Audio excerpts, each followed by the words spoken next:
coming, FDMG is coming, FDMG is coming, it's coming. FDMG is coming, FDMG is coming, FDMG it's coming, it's coming, it's coming, it's coming, it's coming, it's coming, it's coming, it's coming, it's coming, oh, it's coming. FDMG is coming, FDMG is coming. Thought this personality be twerking, it's twerking.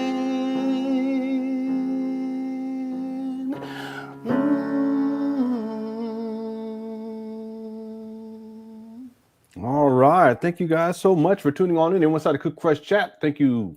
Appreciate y'all's presence. Today, we're going to be picking up where we left off yesterday. We got to get through for sure. We got to get through the video where Umar's inside his mama's closet giving horrible advice. Okay. And that's just to be fair, mainly horrible advice. It's not that everything that he says is horrible, but overwhelmingly, his commentary, his suggestions, his recommendations, his advice it's just deplorable. He's not qualified. He's not a certified school psychologist. He's not a therapist. He's not any of those things. He hasn't worked as a school psychologist, which is different than what he calls a child psychotherapist. It's different than any of that. He hasn't worked as a school psychologist since 2010, 2011, but he parades around and pretends to be a school psychologist and a therapist, et cetera, online. He's none of those things. And it's unfortunate because there's Black parents who are in dire situations and they reach out to Umar as a last resort. They're desperate. It's out of desperation. And he gives some deplorable, horrible advice. So we want to get to those videos today. That's what's on the agenda. I'm still working on the next segment of the documentary. I did do all of the voiceover. Matter of fact, here's the script. Okay, all together, it's 27 pages. And then I mess up, I got to keep going and then redo it. But I got that done today. I'll have the premiere. I want to do it this weekend, but I'm going to see. If not, for sure, we'll have it for the middle of next week. I'm starting to sound like Umar. FDMG's coming 2085. But remember, just be patient with me. I broke it up into 3 different chapters. I'm thinking one of the chapters is probably going to be close to like an hour long. So it's going to be a lot. So between now, I would say between now and Wednesday, or let's say between tomorrow and Wednesday. No, let's not even say that. Let's say between Saturday and Wednesday, I'll have that up for members only. Okay, thank you guys for your patience. All right, let's get right on into this because we got a lot to get to. I don't think I put up a poll. No, I didn't put up a poll. So I got to come up with a poll question. I forgot to do that. We'll come up with one during this live stream. Okay, we'll come up with during this live stream. By the way, someone sent me a link, and I don't know much about this. I haven't looked into this. It's from Media Takeout. At some point during this live stream, I want to read some of this because Umar Johnson is mentioned, and this is someone named Ray J. He was on The Breakfast Club, I believe, and they actually mentioned. Let me just read this real quick because I'll just read this is from November 20th, 2025. Ray J reveals he's beefing with Dr. Umar Johnson over Sukihana. It says Ray J is speaking candidly about a recent clash with Dr. Umar Johnson, explaining during a visit to the Breakfast Club that the tension started after Dr. Umar expressed interest in rapper Sukihana. According to Ray J, the situation became uncomfortable when he felt Dr. Umar was crossing personal lines with someone he considers close. He said the two exchanged heated words and that he made it clear he did not appreciate the pressure he felt Dr. Umar was trying to put on him.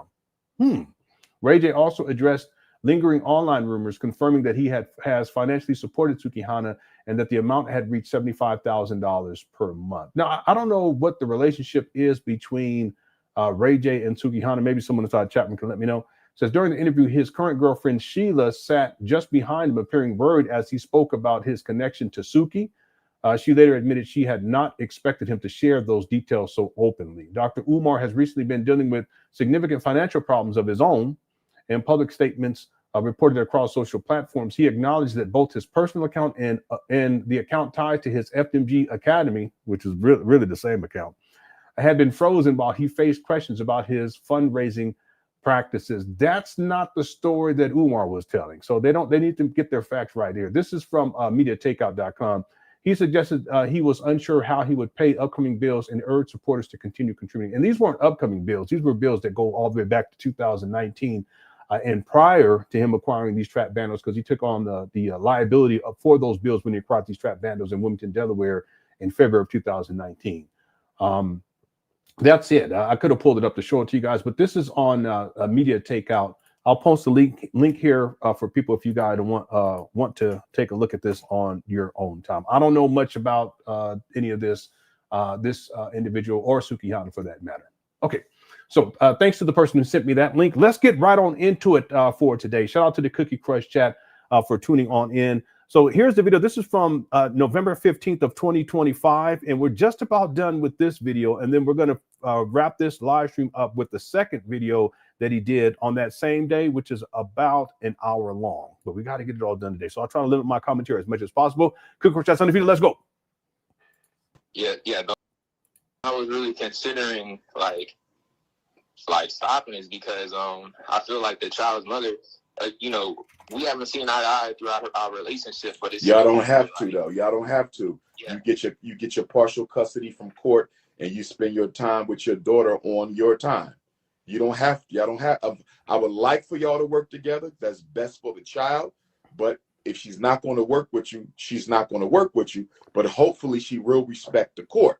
See, in my case, neither of my children's mothers respected the court. And the court never punished them for not following through. You see that? So you have to, you know what I mean? At least you have to fight and see if she will respect the court order. You cannot quit because you haven't even done that yet. You got to get you a custody order and you got to fight. I'm only 22, and this is just like I had to get 2 different attorneys for the custody and one for to get the restraining order dismissed. And it's to the point where it's like, I'm having to use all my finances for this. And, there's a chance. Okay, listen, you're not a victim here. Okay, you're 22. Whatever you have to do to make this happen, if you want to be in your daughter's life, then you make it happen as a young man. Don't play the victim like Umar, right? You do what you have to do if you really want to be in this child's life. It's that simple. Okay, now, is it easy? No. But if this is something that you really want to happen, where you want to be an active participant in your daughter's life or your child's life, even though in this video, we already passed this part where we're starting here. He didn't even know, the individual who's talking doesn't even know if the child's been born yet. Okay, so there's some negligence here too. But if you're serious about negligence on his part, if you're serious about being an active participant, then you do whatever you have to do within the law to make it happen. If that means spending money, you spend the money. Don't complain about it. Don't be like Umar. Here we go. Where the court may not even go on my, this may not even go on my favor. Right. But we still got to fight. It sounds like you cannot quit, sir. You cannot quit. It's not easy, brother. I cried some days. You hear me fighting for my oldest daughter? I cried some days. You know what I mean? When the courts wouldn't even, do anything about her mother, not let me see her, bro. It's painful. It's going to hurt you. But you have to do it because you got to be able to look your baby in the eye and let her know I fought for you. Okay, well, why aren't you fighting for your daughter now in 2025, Umar? Cut it out. Until I couldn't because the courts wouldn't back me up. You see, I fought with lawyers. I fought without lawyers, but you don't have any time in yet, good brother, is what I'm trying to say. You have not fought yet. You have to fight. If that means you got to get another job, you get another job, and just let this be a lesson to you. Well, that's what I said. But Umar, you need to get a job too then. You need to be paying your child support. Stop using donation money for FDMG to pay your child support. How about that? You haven't worked a job consistently since 2011, and you haven't run a legitimate business since that time. You haven't offered any products or services consistently and with respect. You've taken money from people, say that you're going to do this, and you're going to do like your shockumentary, but you never produced it. So even if that was a business venture, a product, you never fulfilled that. You've taken $1 million for a school that does not exist, and you haven't produced anything. So that being said, you need to go get a job, Umar. Walmart's hiring, UPS hiring, they might even hire you at Target. Anyway, that the next time you get with a woman, practice safe sex so you don't end up in a situation like this. I'm not blaming you for how she's treating you. This guy is the raw dog prince. Talk about you need to do safe sex. Umar, cut it out. You got 4 women that attempted to put you on child support in Philadelphia alone. At least 4 women. 3 of them were successful. What does that tell you? And by the way, there were 3 women who attempted to put Umar on child support in 3 successive years, and 2 of them were successful. First year, second year, third year. Well, that's because you raw dog. You're the raw dog champion. So why are you telling this guy to do something that you're unwilling to do yourself? She's dead wrong. But we live in a society where the baby moms are always right, even when they're wrong. Nobody's going to hold. Did I say raw dog prince? I didn't say that, did I?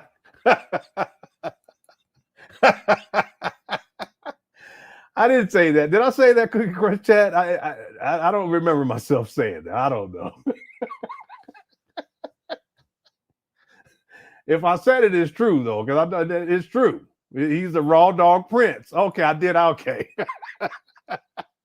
That's the new one. Okay. A matter of fact, I'm gonna change this poll right now. Hold on 1 second. Now I got a poll question for you all. I'm changing it right now. Is Umar Johnson the raw dog prince? That is crazy. All right, make sure you get your vote in. Is Umar Johnson the raw dog prince? Here we go. All right, make sure you get your vote in during this live stream. Our goal is 700 likes. Okay, let's get into it. How's it going, Maddie? Here we go. Wow. Her accountable because she's a baby mom. That's the way it go. In my situation, I was always wrong, even when I was right. That's the world we live in. And that's why as men, we have to be careful about laying down with these women who are traumatized, have negative beliefs about fatherhood. I didn't know that my daughter's mothers did not value Black fatherhood. They didn't value Black fatherhood. This is nuts because for my research, his children's mothers, they went on and got men as fathers, and those men stepped up to raise Umar's daughters. But we're going to leave that right there. But I didn't know it. And that's one thing that we as Black men have to really assess for when we get with these women. Does she value Black fatherhood? Does she value? Nadia says, I regret the day I was born when he repeats 3 times. I know. There's a lot of people, Nadia, that it annoys. I'm used to it. I mean, I'm not saying that it doesn't bother me, but it's annoying. Okay, but there are people that when they hear it, it's the worst thing in the world. He repeats things 3 times. That's Umar. Thank you for the super chat, Nadia. Black fatherhood. My oldest daughter, man, when she came back into my life this year, crashing out. Isn't that something he says when she comes back into my life? Umar was absent in her life for, what was it, about 14, 15 years or something like that? But he wants to make it seem like she's coming back into his life. But Umar, shouldn't you have been in her life? I couldn't believe that her mother didn't raise her the way that I thought she was raising her. Yeah, but see, the point is, Umar, that you weren't there to raise her at all. Now I'm going to be careful with what I'm going to say here real quick. I just want people to be clear about this. In my opinion, I think that Umar's first baby mama did her best to raise Umar's oldest daughter, but that the oldest daughter has some serious mental health issues. And at a certain point, it got too difficult for them to manage. That's what I think. I'm not going to speak anything else on this.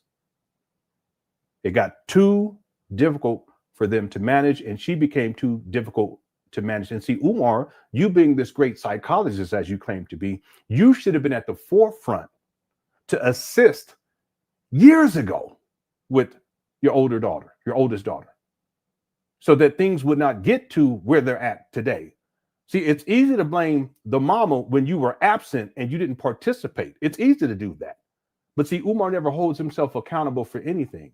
He should have been at the forefront so that when things got beyond the control of his daughter's mother, that Umar would have been there as a backup, but he's never seen himself as such. He sees all of them as opposition. That's what I think. Banji Baby says, Umar doesn't value black fatherhood or a broom and a mop. You're absolutely right about all of this. See, Umar can say that these women, his baby mamas, don't value fatherhood, but where's the evidence that Umar values fatherhood? If you value fatherhood as a man, you're going to do what? You're going to be a father to your children. Has Umar been a father to his children? No. Therefore, we can logically deduce that Umar does not value fatherhood, because if he valued fatherhood, he would be present in his children's life. Good point right here. Yep. And we also know that Umar doesn't value a broom or a mop or anything dealing with cleanliness. I'm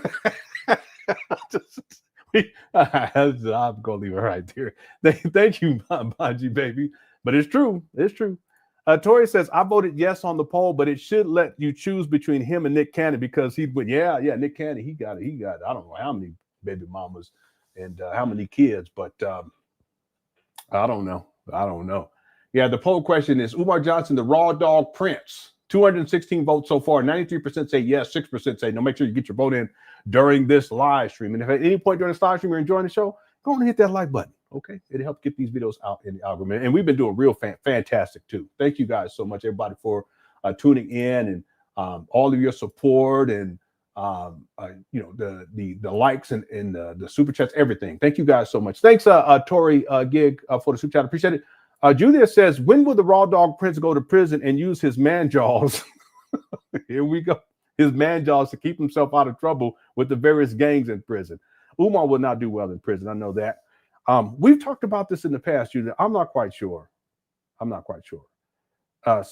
It takes time. I know this has been a long time. He's been at this. The scamming for the building fund type scam since 2005, because that's what he was doing in the UNIA, which coincides with the year that any amount of time where he conceptualizes FDMG.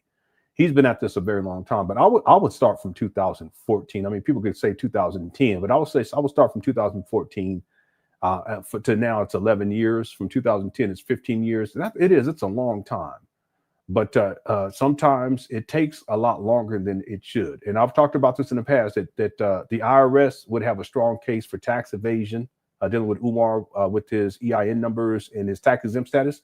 The first one from 2015 that he had, 2015, 16, and 17, then I got revoked because he didn't file proper paperwork with the IRS. So that's a scam right there. All the money he collected at that time, he never reported it. Okay, he can get brought up on charges right there, tax evasion. And then, of course, in 2020, he sets up another one. So from 2020, 21, 22, 23, 24, and 25, here's another segment of time that he can be looked into in terms of what he's doing with the money that he's reporting. And then they can figure out whether or not what he's reporting, after they subpoena all of his bank statements and any financial records, they can figure out, was he actually reporting how much money he was really receiving? And I don't think he was. So this ought to say that at some point, if this continues, I don't think it's going to continue past another year, maybe a year and 4 months. But if it does, and it keeps going, at some point he's going to be brought up on charges. It's inevitable. Okay? He's a con man. Yeah. Thank you, Julia. Senator 13 says, nails on the chalkboard, hearing him say, oh, yes. Yeah, that's another one. The oh, yes, and repeating things 3 times and cookie this, cookie that. And if you guys go back to early Umar, he didn't do any of that stuff. It's really interesting how he's devolved to this degree. Even roll call, when he starts naming cities and stuff, that annoys me too. Okay. Thank you for the super chat. I appreciate it. Chastity Lee says, all the education is being reduced to barbershop theories. There are brothers that cut hair that gives better advice than this. Yeah, I think for Umar, it's people believe that he's given advice as some sort of an expert or some sort of a professional, but he's not an expert or a professional at anything. He's not. That's the illusion that he's created. It's a delusion, and there's a shared delusion. And some of his followers, they believe that stuff, that he's a school psychologist and he's well educated. Umar's not well educated. He's not. Okay, he has a side D, but that doesn't mean that you're well educated. That means that you were able to get some degrees. He's not a professional. He holds no licenses. He holds no certifications whatsoever. He's not qualified. And then on top of that, he doesn't have any practical experience as a father or as a husband. He has none. Or even to be in a long-standing relationship with a woman. He has no experience of that. So he's basically coming from a place of extreme ignorance, but people, they buy into it anyway. And that's truly unfortunate. Yeah. Thank you, Chastity Lee. Okay, let's get back to the video. Here we go. Should have been called me to come and get my daughter. I would have gladly took my daughter and raised her myself. The problem is, okay, Umar, that's listen, you've been at what point, Umar, would you have done that? It's amazing that he's saying this, because if that was the case, why didn't you take your daughter in this year when she came out and she was trying to reach out to you to talk with you and to get information about her siblings that you were unwilling to provide? You see this? If you would have been willing to do something like that, to take her in at any given point, then why didn't you take her in 2025 or in 2024 or in 2023, 2022, 2020, 2021, 2020, 2019, 18, 17, 16, 15, 14, 13? Why didn't you do it? He lies so much. What did you do when she comes out to express her concerns and what she was trying to find her siblings? She wanted to have a conversation with you and you had been absent in her life. What did you do, Umar? You went in on her. You disrespected her. You called her names. You told your followers to go and harass her online. That's what you did. And even to this day, she's homeless and struggling, clearly struggling with some serious mental health issues. And you've done nothing to help her to reach out. Why aren't you doing it today then, Umar?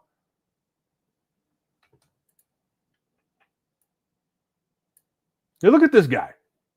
Look at his face. People believe this guy? It's amazing to me. You have to fight. If that means you got to get another job, you get another job. And just let this be a lesson to you that the next time you get with a woman, practice safe sex so you don't end up in a situation like this. I'm not blaming you for how she's treating you. She's dead wrong.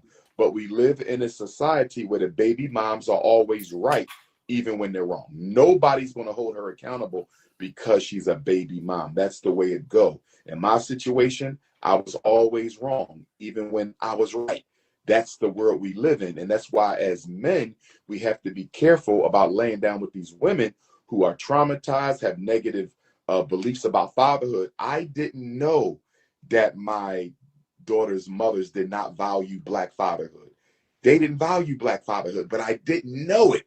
And that's one thing that we as Black men have to really assess for when we get with these women. Does she value Black fatherhood?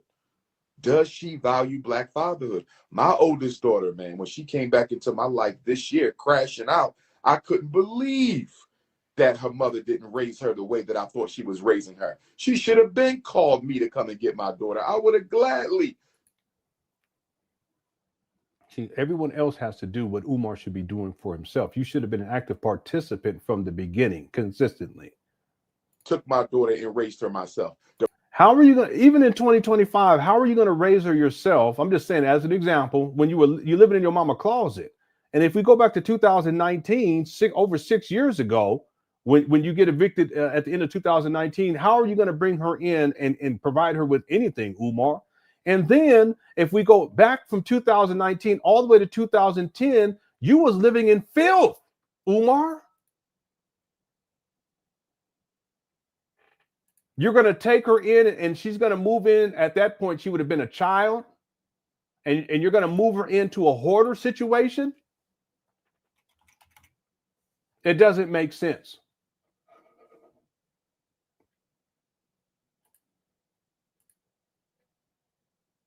Strong alpha male, send those resumes in. FDMG resumes at gmail.com. FDMG resumes at gmail.com. FD. Is this what you're going to move her into when you take her in, Umar? Look at this, Phil. MG resumes at G.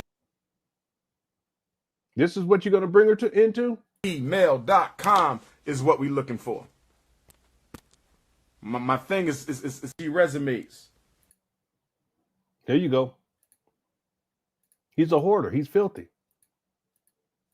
There's no excuse for this either. He says he's in the process of moving. If you're in the process of moving, you wouldn't be living in filth. You got trash and filth all over the place and stacked all the way up against the wall. Look at that. Up the wall.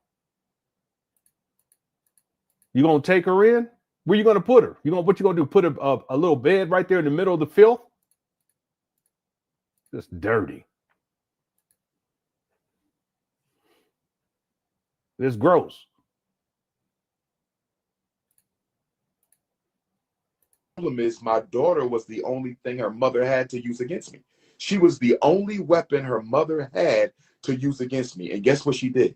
She kept her away from me to punish me and didn't even raise her right. So her hate for me was stronger than her love for her daughter. Okay, that's ridiculous, Umar. Just ridiculous.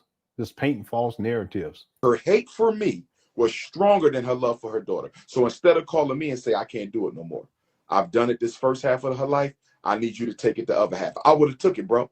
I would. How are you going to take it when you were living in filth, Umar, traveling all over the world, impregnating other women? What are you going to do? How are you going to do it? Unemployed? Since 2010, 2011, what are you talking about? You don't even have your own vehicle. Took it, but she didn't want to give me the one thing that I always wanted, which was my child. And so my... Okay, let's be clear about this. If that's the case, Umar, what about your other children? Who's the common denominator? If all you ever wanted was your child, then why weren't you an active participant in your other children's lives? There are at least 2 other ones in Philadelphia alone. At least. See, it doesn't even make sense. That's why people, you got to do your research and know. You see, I can back everything up I'm saying right here. I can pull up his child support docket and prove that 4 women attempted to put him on child support. 3 were successful, which means conclusively that he has at least 3, or I could say he had. Okay, but he has 3 baby mamas, and that he has 3 children. Well, out of these 3, why haven't you been an active participant in any of their lives? Who's the common denominator? If that's all you ever wanted. My daughter had to suffer for that, and now I got to try to put the pieces back together now. You see? Okay, what pieces are you putting together now, Umar, in 2025? This video is from November 15th. Since in November 15th, what have you done? Because from what I have heard the daughter say, the oldest daughter, that you still haven't done anything to help her. And I believe it. You're a deadbeat. You're a baby mama creator, sperm donor. You're the raw dog prince. The prince of weak pullout game. Let me stop. See that? So I don't want you going through that, bro. I don't want you going through that where your 23-year-old daughter calls you out the blue one day or get on the internet and start slandering you, knowing damn well her mother's the reason that you wasn't in her life. I don't want you. Well, Umar be harboring so much animosity. Going through that, brother. Fight for your baby. And if you need to talk to somebody while you're going through that, you text me, Dr. Umar. I need to. Umar, why don't you talk with your daughter? How about that? Talk to you, because I've been through it already, bro. I've been through it already. I don't want you to go through it, but you such a crybaby. You really are. You got to fight for that child. I fought for mine. No, you didn't. Cut it out. Living in your mama closet. Right now, you live streaming in your mama closet talking about I fought for my child. You ain't got no sense. If you took your daughter in today, where's she gonna say, in your mama other closet? Because from what I saw, she only had 1 closet. Maybe she got 2. Lene, I don't think she got 2. She got a maybe a pantry, a bread closet, or a broom closet, but you can't put the baby in the broom closet. That's wrong. Black people, you can't put the baby, your child in the broom closet, and you can't do that.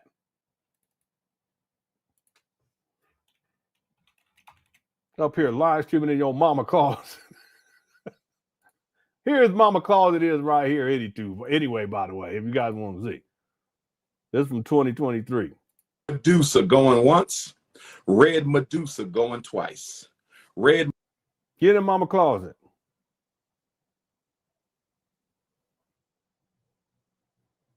Martin Luther King house. Yes, I feel the same way about that as I felt about the woman who stabbed Martin Luther King in Harlem at the book signing. And I think either they was MK Ultra projects government robots, human robots, a real person who's been psychologically programmed to destroy their own community. I think that was the case. Or she was just a mentally ill sister, one or the other. But it's just sad because. So did you hear about they had burned down another one of his houses earlier this year around March? I didn't hear about that. I didn't hear about that. Like New Jersey or somewhere. I didn't hear about that. Yeah, he used to live in Camden, New Jersey, right over the bridge. Yeah, I think that's the one that burned down. There was like a 78-year-old lady living inside there at the time when they were burning it down, and she said she's going to rebuild it.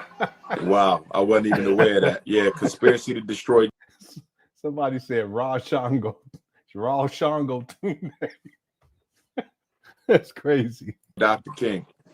Yeah, they're trying to erase the history, Dr. Umar. But you keep doing your thing, Dr. Umar. You definitely got a lot of good followers out here. Good. All right, here we go. Appreciate you, my brother. I appreciate you. All right, now be blessed. See this, Phil? You gonna move your daughter into here with a sack of potato down at the bottom? Y'all see that sack of potatoes? Anyway, he got beer oil on one side, the other side of the corner. He got on the bottom corner. He got a sack of potatoes in a mama closet. Walls all dirty and filthy, trash bags. Who knows what else in here? This is where you gonna move your daughter into? Anyway. My daughter in the face and tell her I fought for you and I got the paperwork to show it. I need you to be able to do the same thing. Well, yeah, evidently you didn't fight hard enough. And if you have the paperwork, well, where's the paperwork? Okay, thank you, Dr. Umar. All right, keep your head up, bro. It ain't easy, but it's worth it. It ain't easy. Cut it out, Umar. Tila Dion sent in a super sticker. Thank you so much. And also, Tila Dion says Umar is like the Bernie Madoff of the black community. Well, the thing is that Umar, it's called affinity fraud. He's targeted specifically black people with this school scam. He's had other scams too, like the Shockermentary scam. But he's targeted specifically black people. There is somewhat of a difference though, because Bernie Madoff, it was a Ponzi scheme. So there were people who got dividends paid out, based upon their investments, but it was a Ponzi scheme. So, it's basically however they say it, you rob Peter to pay Paul. But in this case, no one received with Umar, no one's received any benefit from the for the donations that they sent for this fake funky school that he calls FDMG. People, let's think about that for everyone. And thank you for bringing this up to everyone. Think about this for a moment. Umar has raised millions of dollars. My best estimate, 2.6, 2.7. It could be closer to $3 million at this point, but I can prove from 2019 through 2024, a bare minimum that he had raised $1.67 million. Conclusively, I can prove that. In 2025, he's telling people that he hasn't raised $1 million yet. That's fraud right there. But let's think about this for a moment. 2.6, $2.7 million, my best estimate, based upon my research. Can we say that anyone has benefited at all from these donations being given to Umar?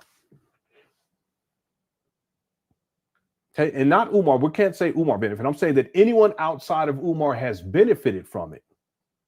Can we say that that's the case? That someone outside of Umar has benefited from the millions of dollars that he's received in donations, going all the way back really to 2009, but we can say just from 2014 through 2025. Has anyone benefited from it other than Umar? And the answer is no. No one's benefited from it. That in and of itself should be enough for people to realize what Umar is all about. When he was in the UNA, it was about power, control, and money. Here we are 20 years later after he resigns his position as the Minister of Education. He still held membership, but his leadership position, he resigned from it. All the way up to today, the same rule applies. It's still about money, power, control. Yeah, power, control, and money. And that's what this whole idea of FDMG is all about.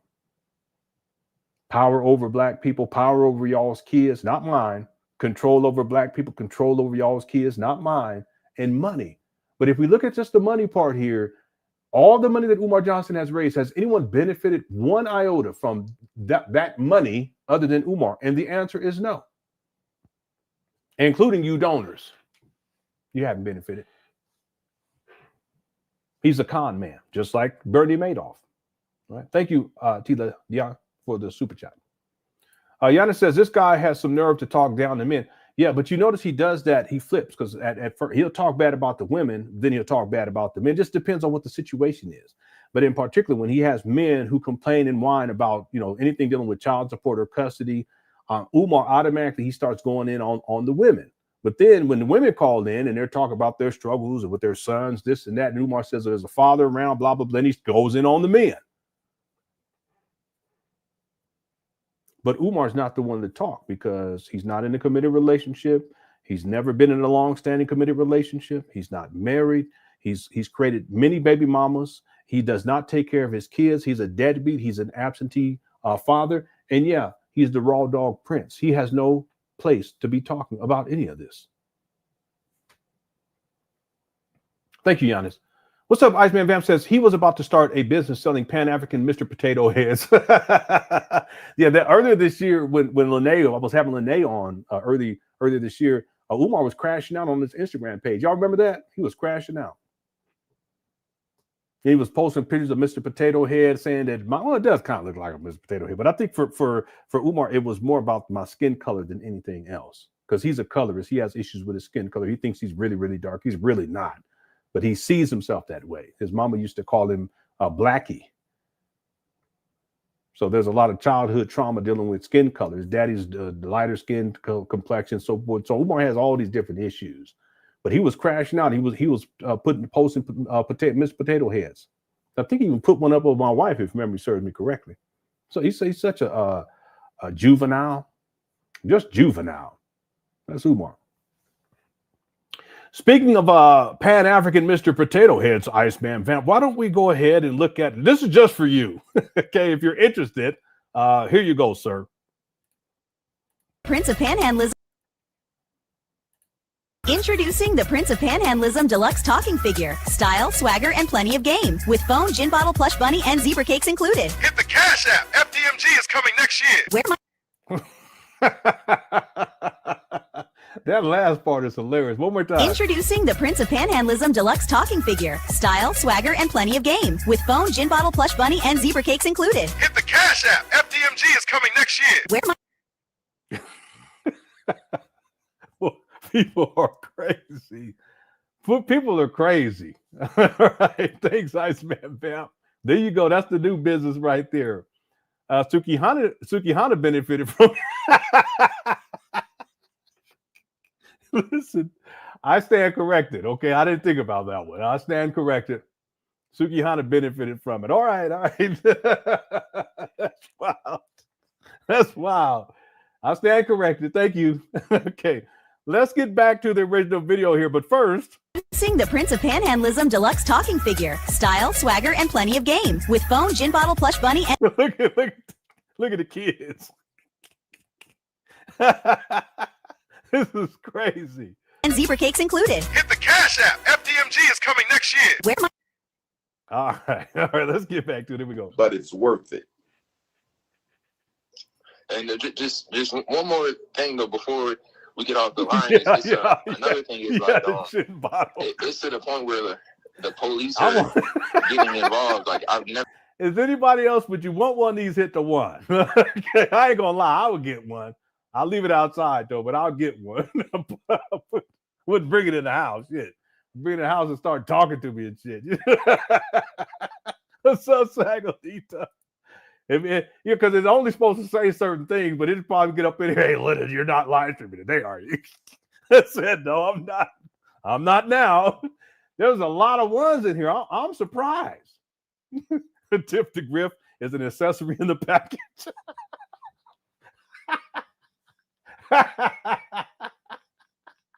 Oh my God, that's wild. Oh no. Then they can like have a little a school, you know, you can order a little broke down school to put Umar in there with Tip the Griff. That's crazy. Wow, yeah, this is made by Mattel. I see a lot of ones in here. Libra Queen was like, hell no. All right. Now I just wouldn't bring it in the house. I'll probably leave it in the car or I don't know. Give it to the puppy. Okay. Let's get back to it. But first, Sing Panhandlism Deluxe Talking Figure. Style, swagger, and plenty of game. With phone, gin bottle, plush bunny, and zebra cakes included. Hit the Cash App. FDMG is coming next year. Where my That's why. Thank you to the person who sent me this. I can't remember who did, but that was crazy. All right, that's that sack of that's what that sack of potatoes was for. Yeah, I don't know why Umar had a sack of potatoes in his mama closet, but that anyway. Thanks, Ice Man. Minister Andre says Prince of Panhandlism doll. yeah. That's what it says. Prince of Panhandlism doll and accessories, age 8 and up. Yeah, that'd be hilarious if they had an accessory with tip to grip. Thanks, Minister Andre. And then OD says, leave that little Tales from the Hood doll outside. I would. I'll probably leave it outside. I wouldn't bring it in. Real talk. I wouldn't bring it in. I would not bring it in. Okay, thanks, OD. And then what's up, Malika? Malika says, tip the grip sold separately. Yeah. But they should have a school. You know, you can buy the school, you can buy Ubar, you can buy Tip the Grip, you can buy Binky the Bando Bird, you know, those little accessories, you know, mold packages of mold you can throw on everything. All right, thanks, Malika. Smart Barbie says closet sold. yeah, you can have a closet too. Closet sold separately. Yeah. All right, thanks, Smart Barbie. Okay, let's get going here because we got blowed off. Here we go. Criminal record, never had the police being called on me. And I don't think she's realizing like the danger that's putting me in, because she don't care about the danger that's putting you in. She don't care. You understand? She don't care. You just have to be careful and protect yourself. That's all. Don't do anything that they can use against you. Watch what you text, watch what you say, watch how you talk to her. And your situation almost sounds like my oldest daughter's situation. Here you go. When I had partial custody. You can't be if you had partial custody, why weren't you in her life consistently, Umar? We've already gone over all of this. See, that's your failure. You had partial. I'm assuming that you had partial custody. I think that at some point you did. I think you did. But if that's the case, why do you, by the time she's 6, you make a decision to not be consistent in her life? And I think she said, if memory serves me correctly, by the time she's 10, you're completely absent. How does that happen, Umar? Around that baby mom, because she'll make up anything against you. You know what I mean? My oldest daughter's mother and my oldest daughter's grandmother took me to court. And see, now he got to go in on the grandmama too. Yeah, I remember Teddy Ruxpin. Yeah, I wanted one of those, but it was too expensive. There was Teddy Ruxpin. There was My Buddy. Y'all remember My Buddy? My Buddy. My Buddy. Y'all remember that one? Yeah. There was Cabbage Patch Dolls. Yep. All right, here we go. Tried to get me arrested on a fake accusation of domestic abuse. My daughter. Okay, listen, I believe that you were abusive. I believe. Okay, that's my belief. And the story he tells is wild. Anyway. That baby mom, because she'll make up anything against you. You know what I mean? Yeah. Yeah, but that goes to show you he's not a professional. He makes it about him, and then he's basically projecting his own issues onto this situation. Completely unprofessional. Yep, unethical. My oldest daughter's mother and my oldest daughter's grandmother took me to court and tried to get me arrested on a fake accusation of domestic abuse. My daughter's grandmother painted my daughter's she painted her up with makeup to make it look like I domestically abused her. And they went into court and tried to get the court to arrest me for domestic abuse falsely. Because what happened was she was dating some crazy dude. And here we go with this nut. He's a nut. Umar's a nut. Listen to this story. He busted the windows out of her car. He threatened her life, and he threatened my daughter's life. In fact, that sounds like Umar. He even left a note. I bought my first gun to protect him. I don't believe that at all. I think you got that gun for intimidation with your crazy ass. You're a nutcase. You're a nutcase now. You was a nutcase then. Crazy ass.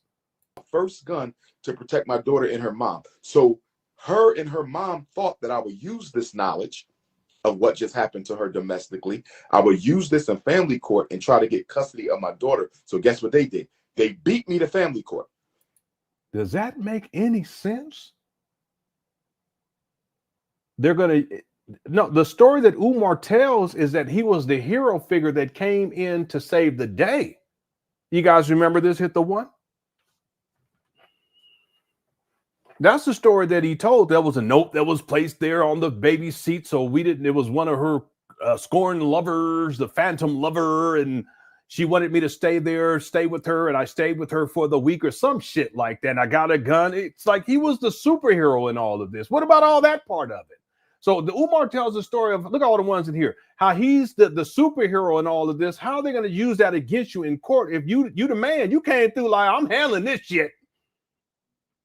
Whoever buzzed out this window that put the note on the thing that did all of this phantom lover, I'm here, I'm rocking and rolling. Ain't nothing happening to you, queen, or the baby. They're gonna use that against Umar? Come on now, cut it out, Umar. Listen, the more and more I listen to Umar, the more and more I realize Umar is batshit crazy. Anybody who can just roll off these types of stories like that, they batshit crazy. And say it like it's true. They're batshit. Umar is batshit crazy. And they were going to use it against me in court. It don't make no sense. What that would actually be to your benefit because you're the superhero who comes in to save the day. I actually think Umar's the one that threw the rock through the window, that busted out the window.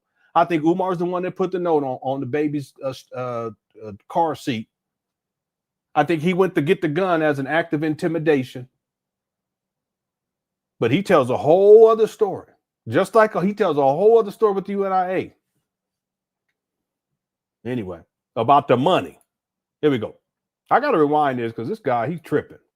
On that baby mom, because she'll make up anything against you. You know what I mean? My oldest daughter's mother and my oldest daughter's grandmother took me to court and tried to get me arrested on a fake accusation of domestic abuse. My daughter's grandmother painted my daughter's she painted her up with. I don't believe this at all. This is nuts. With makeup to make it look like I domestically abused her. And they went into court and tried to get the court to arrest me for domestic abuse falsely. Because what happened was she was dating some crazy dude and he busted the windows out of. No, listen, you're the crazy dude, Umar. See how crazy it is? He's crazy.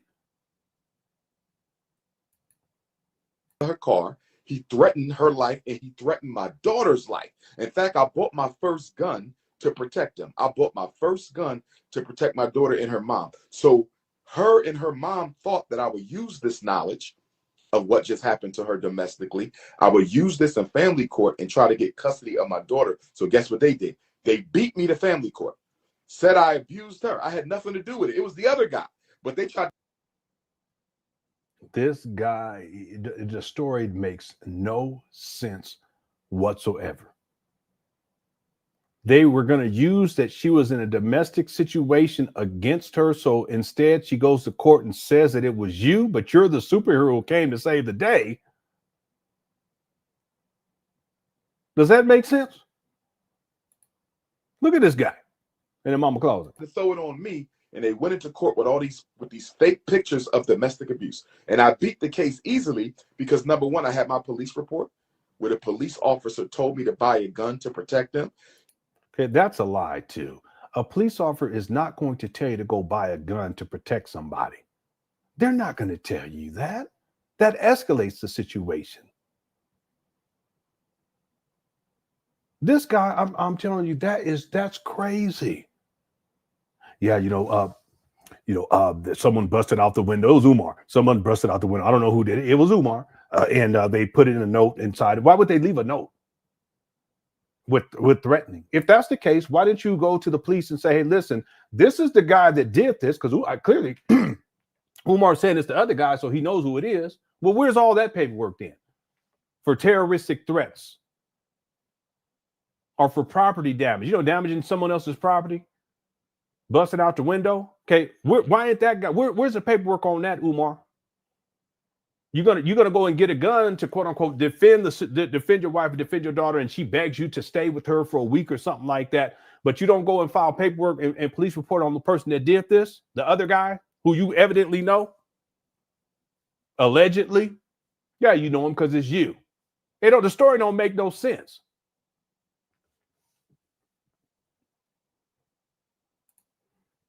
He's pulled guns on everyone. Well, we do know that based upon Umar's nephew, that Umar pulled a gun on Umar's own brother.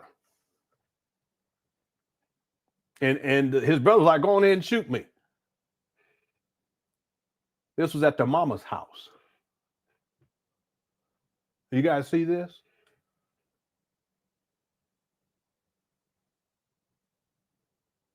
How are you going to pull a gun out on your own brother, pointed at him, because your own brother wants to see y'all's mama? Like I said, Umar's batshit crazy.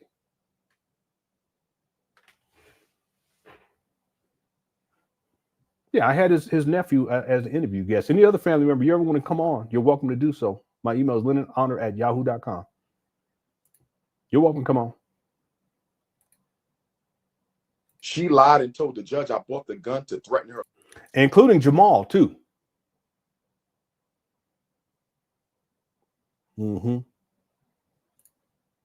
Life and shooter.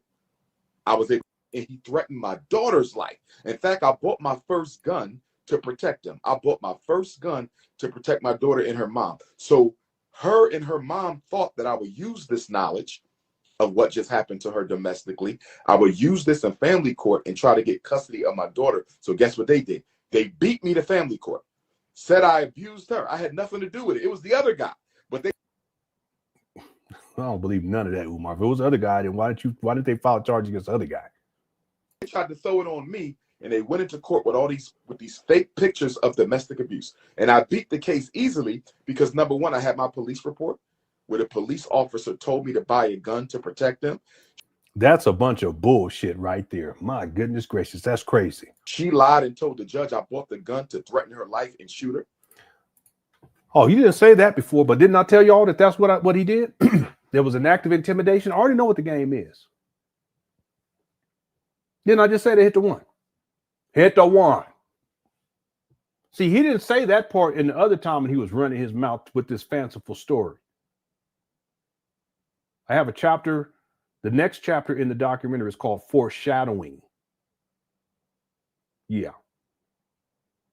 And it foreshadows what happens in 2025, interestingly enough, ironically enough, with Umar's daughter, which ties to the story that he told earlier this year about this whole scenario right here. He did not mention anything about them saying that Umar was trying to threaten them that he was going to shoot them. He didn't say that, but he's saying it here. But I already told people that he bought that gun as an act of intimidation against the baby mama. And then here you have him saying this. And he threatened my daughter's life. In fact, I bought my first gun to protect him. I bought my first gun to protect my daughter and her mom. So her and her mom thought that I would use this knowledge of what just happened to her domestically. I would use this in family court and try to get custody of my daughter. So guess what they did? They beat me to family court. Said I abused her. I had nothing to do with it. It was the other guy. But they tried to throw it on me, and they went into court with these fake pictures of domestic abuse. And I beat the case easily because, number one, I had my police report where the police officer told me to buy a gun to protect them. She lied and told the judge I bought the gun to threaten her life and shoot her. Mm-hmm. Yep. Mind you, I told people that it was an act of intimidation, if memory serves me correctly, when we first covered the video from earlier this year where Umar's telling this story where he's in that mama closet with the WWF belt on. And then here we are right now.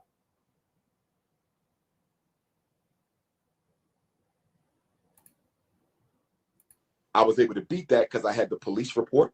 And then the makeup that her crazy mother used to paint so-called bruises on her body, I was able to beat that because I asked the judge to ask her to stand up and show you a single bruise on her body.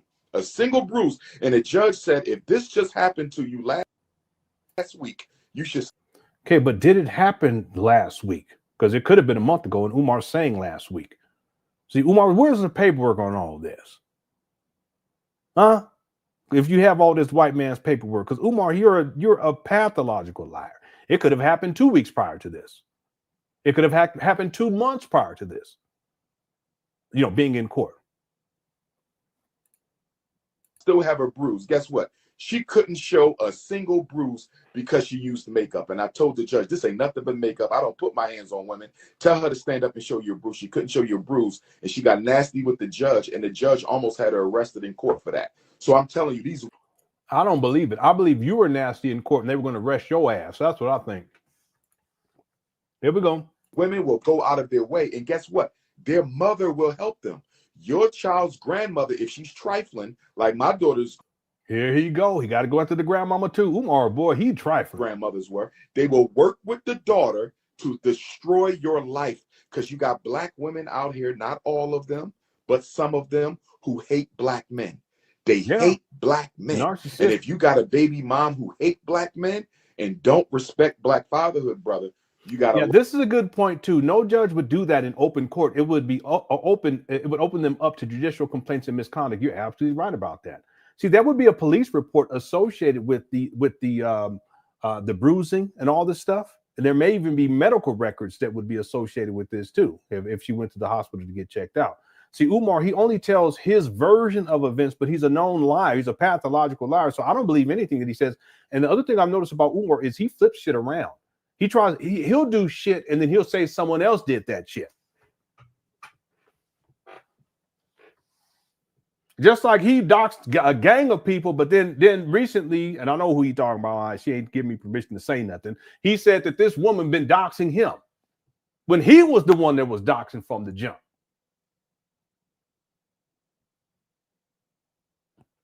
Hit the one.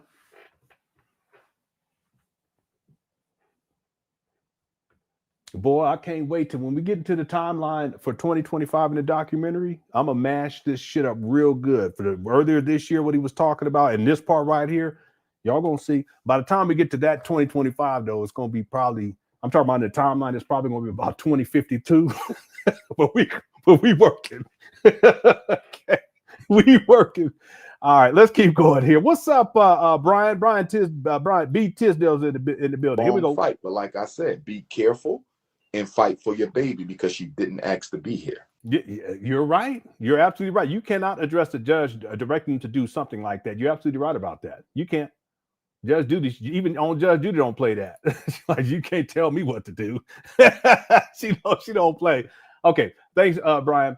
The Smart Barbie says, Lenon, do you think his children's mothers will ever come out and tell their side of the story? Let me two things. Do I think that they will? I don't know. Honestly, I don't know. But there is a rumor that they did come out many years ago on a radio show and speak about Umar. I don't have the receipt, so I don't know if that's true or not. But there's a part of me that remembers something like that happening way before I actually started to research Umar. But I don't have the receipt. And if anyone has that receipt, I will pay. And if you have a good copy of that, I'll cash up you $500.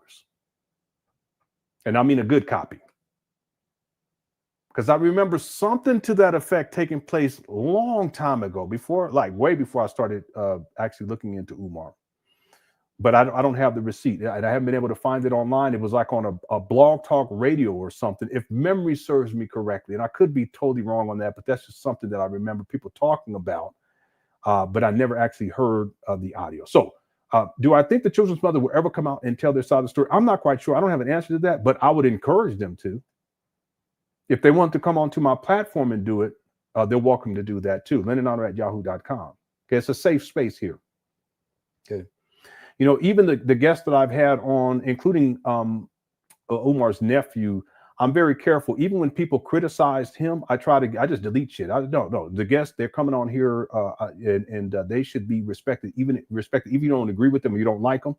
Same thing with when Lenon came on, there were people who were saying stuff. I said, no, I ain't playing that. I'm protecting my sources and my guests. It's a safe space. And then people got mad at me. I was like, well, why can't we criticize him? I don't give a fuck about who you want to criticize. It ain't about you. Who's you? It's about the guest. Not to be like that, but if these people, if listen, if you never came on my YouTube page again, I wouldn't give a fuck. Okay. So I protect my sources. I protect the people who come on. And if the mothers ever want to come on here, they're welcome to do so. And yes, they will be protected. And I'm very careful about that, especially people coming on here talking reckless. I don't play that. I don't play it. There's one other thing too, and I apologize. I don't mean to be like that, but people that sometimes people, I mean, they just think I don't get that. I don't get it.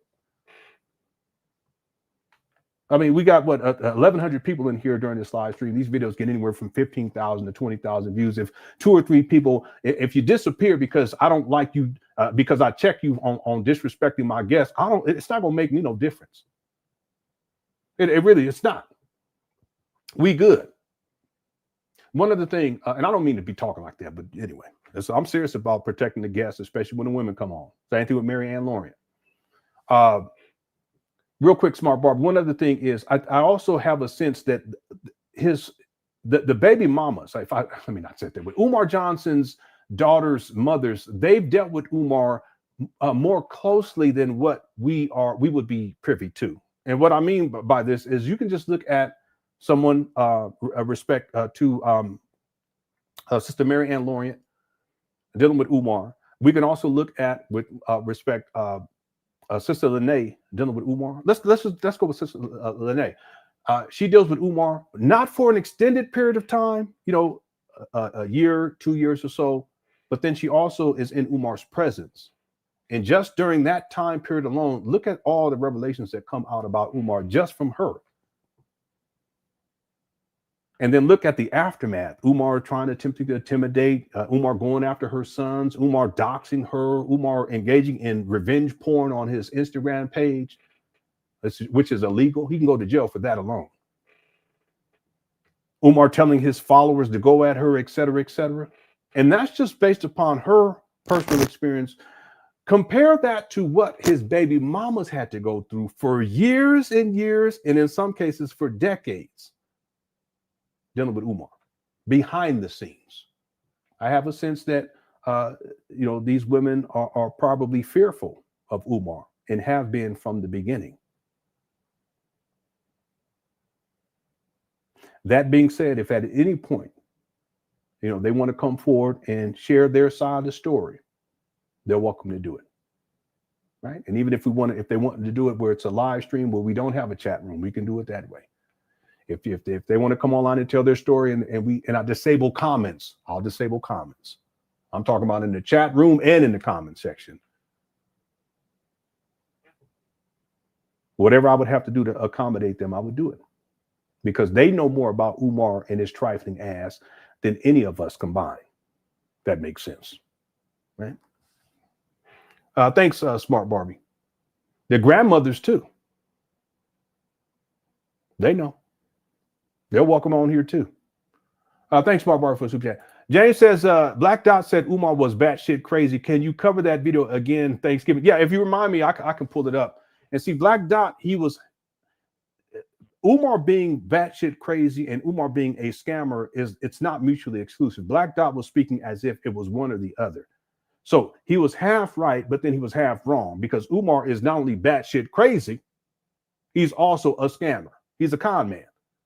See? So a Black Dot used the term head movies, that Umar it's like he's up here, it's just head movies. And it's true. When he said it clicked in my mind. I said, yeah, no, that's true about Umar. We're going to have a black vegan sports bar. We're going to teach the boys how to float ships and fly helicopters. We're going to turn them into black Rambos. We're going to be taking trips to Africa. We're going to be taking them out into the wilderness once a quarter. We're going to put a observatory up on the roof. Okay, that's head movie. That's like way out there, right?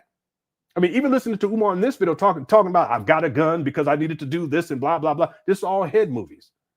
But just because someone is batshit crazy in the head movies doesn't mean that they're not a con man or a scammer. I'll propose that one of the reasons why Umar has resorted to scamming and scheming is because he's batshit crazy.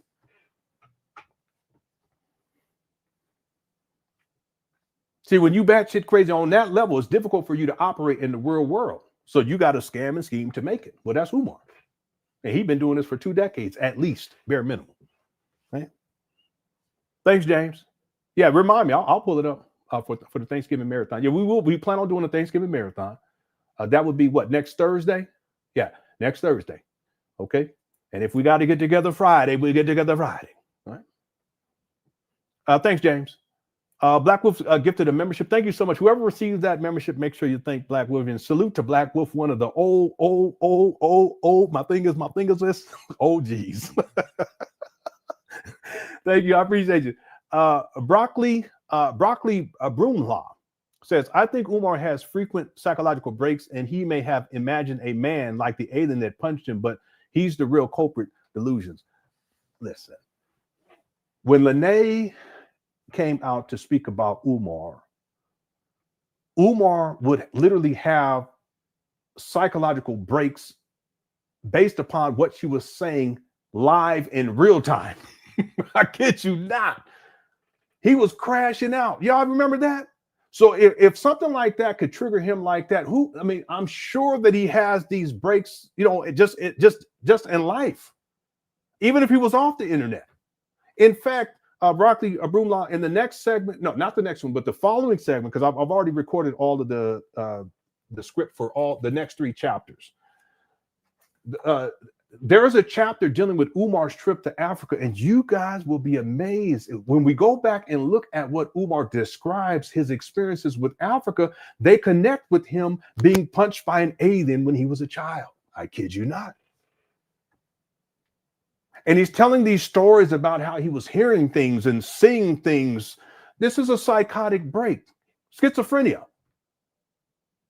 I can pull up a video right now where Umar was out in the snow. I think it was last year. Yeah, it was last year. He was out. It was last year. He was out in the snow and he's seeing and hearing things. And we're seeing everything that's around him. And he's hearing footsteps and he's seeing footprints in the snow that wasn't there before. And lo and behold, there's no one out there but Umar.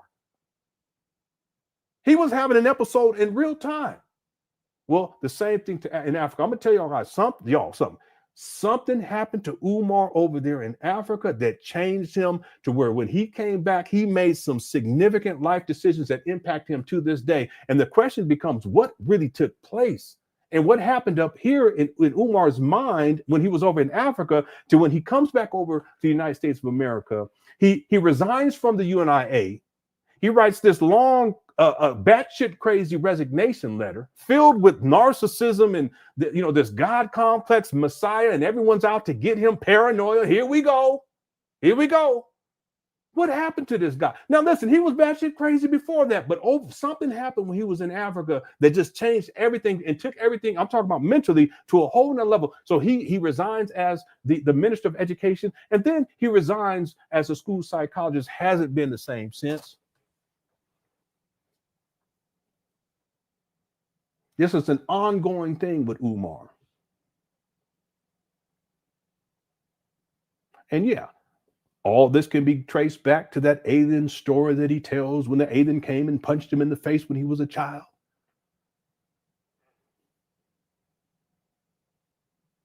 That's what you call head movies. Delusions, psychosis. That's what it is.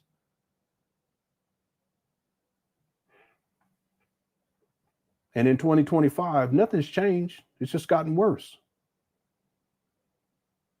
Real quick, when Umar went off on his daughter, that was a psychological break. Remember, he would get online. He wouldn't even say nothing. He just look inside the comment section.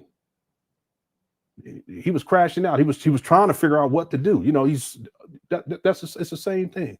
When he does the fish tank video, that was I can pull it up and you just look at how Umar looked. That was a psychological break. He doesn't know how to handle that. He's never been able to handle stuff like that. And sometimes he'll just come up with a whole new story to make it seem, I don't know. I guess it's like, I don't know, self-soothing, to just come up with a whole nother story about what took place, which isn't even accurate, but it makes him feel better in the moment, I guess. That's Umar. My point is, that Africa trip back in 2005 was a keystone moment for Umar. He already had psychological issues, but when he went up over there and he caught malaria, and then he starts having all of these, he thinks it's these spiritual experiences, but no, he was in a state of psychosis. And something up here happened to where he came back over here and he made all these decisions that didn't make any sense. And he says it. People thought I was crazy. Well, yeah. Anyway. Thank you, Broccoli Broomlaw. D-Daz, what's up, man? Says, happy belated birthday. Appreciate you in the Cook Crush chat. Prayer fam and this channel helped me through a tough time about years ago. Keep keeping Umar accountable. Thank you so much. And yeah, I'm going to thank everyone for all of your support. You guys have helped me get through some really rough times too, and we help each other. There's been times where there's been people in the chat when we're going through things, and we provide positivity, and if people, you know, we if we can, we'll pray for them if that's something that they ask for, what have you. I've prayed for Umar, real talk. You know, there's a brother that I've been praying for. I just had his name, the lawyer. He has a really good YouTube page. Nate, I apologize, no disrespect. Nate, the lawyer. He has a YouTube page. He's done a couple of videos on Umar, but he's big time and he gets a lot of views. He's really, really good. Last week, it was last week he came online and he's older, you know, like me. That's all, you know, we're getting older. And he came online and he was in the hospital. And he said that they found a mass inside of his brain and it was causing problems and stuff. So they had to have he had to go through emergency surgery to have it removed or whatever they were going to do. And so he was just letting his audience know. And I've made a point to pray for him. And I've been praying for him over the last couple of days. So that's what this channel has been about. And it's not just about Umar. It's about the camaraderie in the chat room. And we're very supportive of each other. When people, they have a life events, like have a baby, we celebrate, or if there's a birthday, we celebrate, or whatever the case may be. And it's a very positive space. And I want to keep it that way. So thank you for saying this. D-Does all. Cook Quartet has your back. As we got each other's back, and you guys been very supportive of me too. I really appreciate you all, and we're gonna keep rocking and rolling. All right, thanks, Diaz all, and thanks for the birthday wishes too. All right, SHA says FDMG is coming. All right, whatever. If you say so, sir. All right, what's up? What's up with all these big muscle? What's going on with this, y'all? I never had big muscle on, but I'm sweating. But my wife last night, she was rubbing on my arms. I kid you not, she was rubbing my arms. I said, ooh, what's this? I said, if you don't stop, I'm trying to go to sleep. Well, let me just test one more time. I said, go ahead. I thought I was going to do some push-ups. You know, maybe before I go to bed, I'm going to do some push-ups and maybe do a couple of sit-ups to get this belly down. Get this belly down, then I get into the bed. All right, I'm just playing. Thank you. Thanks, SHH. Spagodito says the most memorable psychotic break I remember is him being in the female slave dungeon. Yeah, the female slave dungeon, saying he saw spirits that scared the crap out of him. That's what's going to be covered in the one of the chapters that I'm working on right now. Okay. To be clear to everybody, I've already put in all the video clips for the next 3 chapters. I just recorded my voice over part that goes in between those video clips. And I just got to put it all together. I was hoping to have it done by this weekend, but it doesn't look like it's going to happen. I still got to export videos because I'm not going to be live streaming unless Umar goes live. I won't be live streaming Friday, Saturday, Sunday. And so I want to have 3 videos available, shorter videos for everyone, just so that people can get together in the chat room over the next 3 days. But anyway, one of those chapters specifically deals with Umar's trip to Africa. And he tells the story about he was in a female slave dungeon. He's hearing things and he's seeing things. Okay, I've been there too, where I thought that certain events were spiritual events, but in retrospect and with wisdom, okay, I'm 50 now. With wisdom, I can say, no, that could have just been a hallucination, maybe, or I was so tired that I was, I perceived something one way and it wasn't that, or my imagination was playing tricks on me. I remember that song. Oh man, homie, my mind is playing tricks on me. It happens, but Umar, and I've done this too in the past. So listen, I'm not coming from a place of high horse. That Umar, he interprets these mental breaks while he was over in Africa as some sort of spiritual experience. But no, that's not what the case. The guy, he had gone through malaria. And in the segment of the documented chapter, I give a brief description of what malaria is and what some of the symptoms are, including the drugs that are prescribed or the medication that's prescribed to people who have malaria. There's different types too, by the way, but these drugs and their side effects, and some of the side effects include hallucination. That'll be inside the documentary. Anyway, yeah, he tells that story, and that was one of the big ones. And I'm gonna tell you guys, based upon my research, and I've researched Umar more than anybody else. That's not me being arrogant. It's a statement of fact. I've researched Umar more than anybody else. That his trip to Africa was probably the most significant experience in his life in terms of the trajectory of his life from that point on. Okay, we can go back to him being shipped away to boarding school when he was much younger. But I'm talking about in terms of impacting him for the rest of his life, in particular dealing with his mental health. That trip to Africa changed him in a way that nothing else changed him before.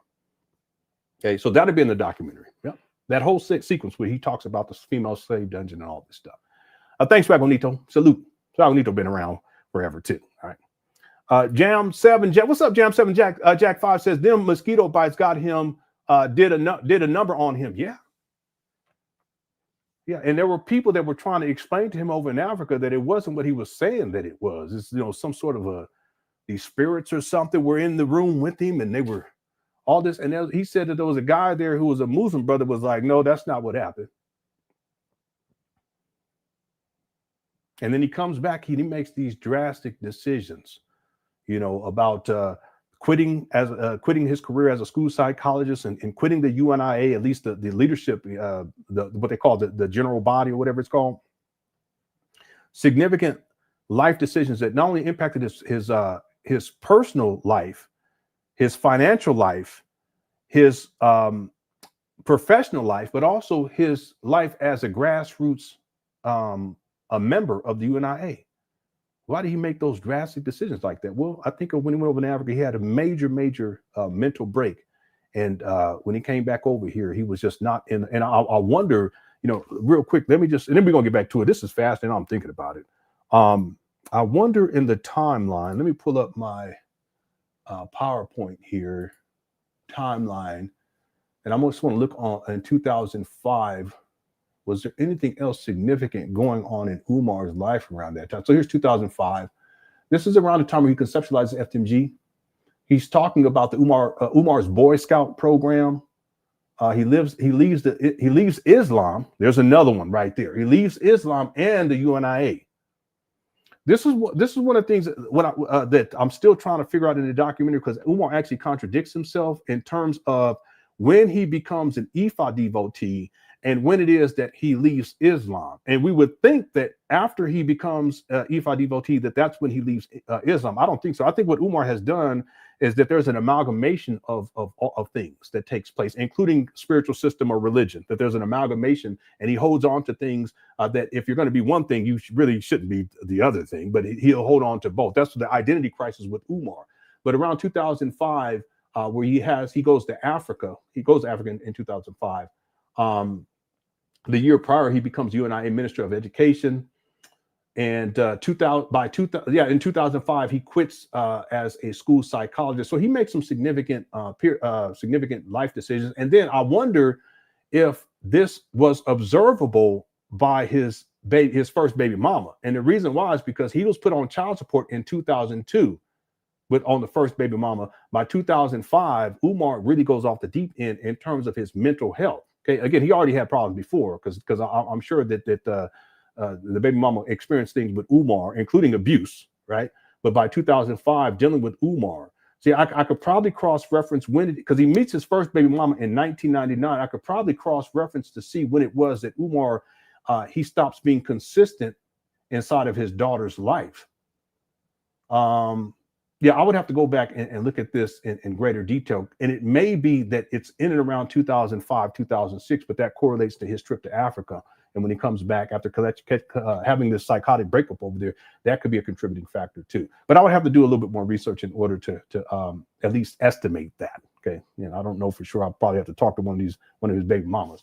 But I'm sure that if the first baby mama was dealing with Umar in 2005, that she probably saw a difference in him too. Okay, even though he was already batshit crazy. All right. Okay, thank you all for all of the super. This is some fascinating stuff. It really is. It really is. Mixture Monica says Lenon's documentary will be done when FDMG opens in 2030.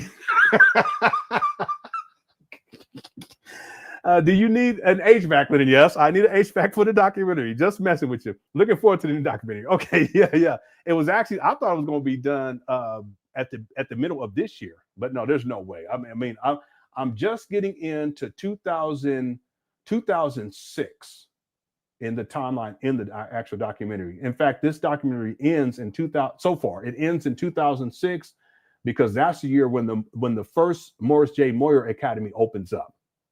Okay, and then I'm going to tie that in the opening because I got old video footage of that. I don't want to say too much, but it's going to be really interesting. And then we got to go all the way from there at some point, all the way to 2025, then going into 2026, probably 2027. All right. Anyway, thanks, Mr. Monaco. Thank you for the super chat. Okay, thanks everyone else too for all of the super chats. I appreciate it. If anyone sent in Cash Apps or PayPal, thank you for that as well. All right, let's get back to it. Here we go. Yeah, and I had a situation similar to that where the police was called and she had pulled my firearm out on me. We wasn't even arguing. It was just she went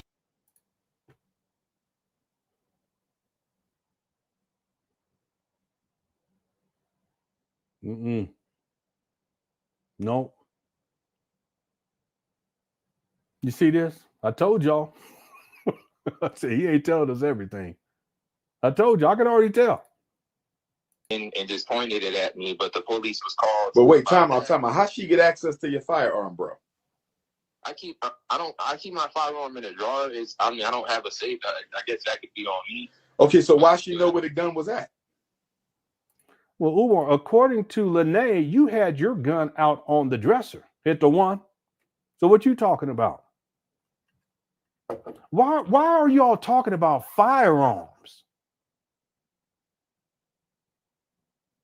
See, firearms should not be part of the conversation in the first place when you're talking about the women that you've impregnated. Period. What kind of shit is this? Y'all supposed to be men? What kind of shit is this? You guys should be ashamed of yourself. This should not be part of the conversation with the woman that you impregnated, Raw Dog Prince. Why y'all talking about firearms?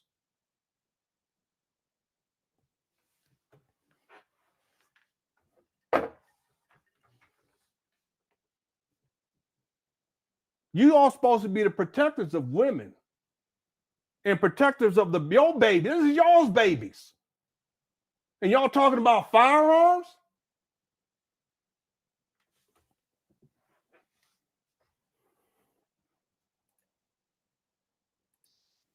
I bring it with me before I go. Like before I leave out the house, I get it out the drawer. You got to be more careful than that, bro. She shouldn't even.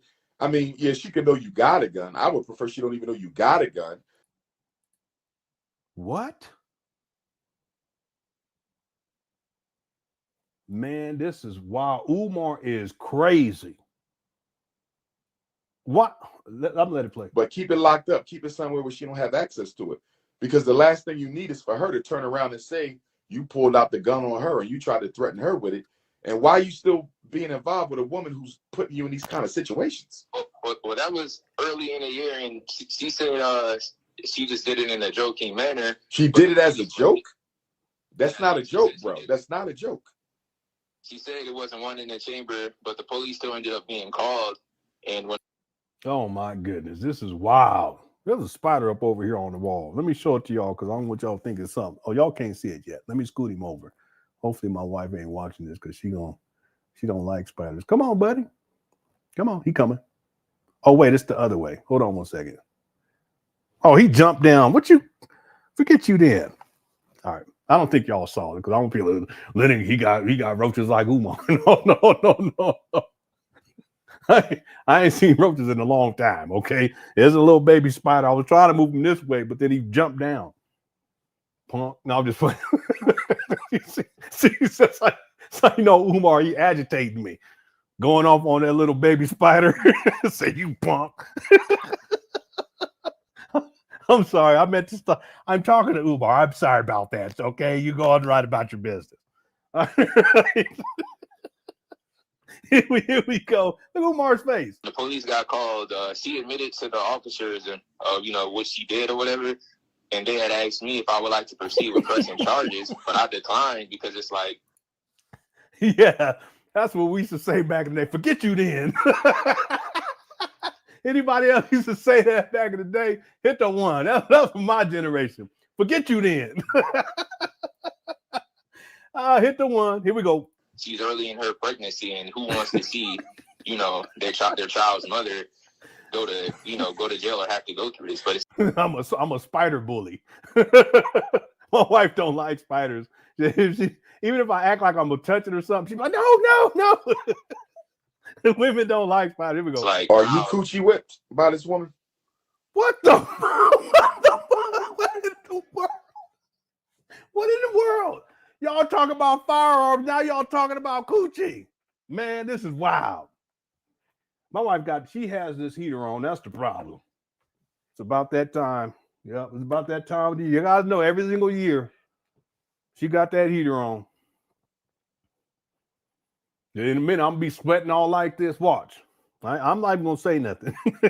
Anyway, this guy went from talking about firearms to cooch. That's crazy. Look at him. Why people call this guy is crazy? Somebody said Umar, he's flirting. That's crazy. What in the world? Raw Dog Tunde is back, ladies and gentlemen. He is back on the scene with the Gangster League. Yes, indeed. He always got let me stop. Yeah, I'm gonna text my wife and say, can you turn the heat down? Right.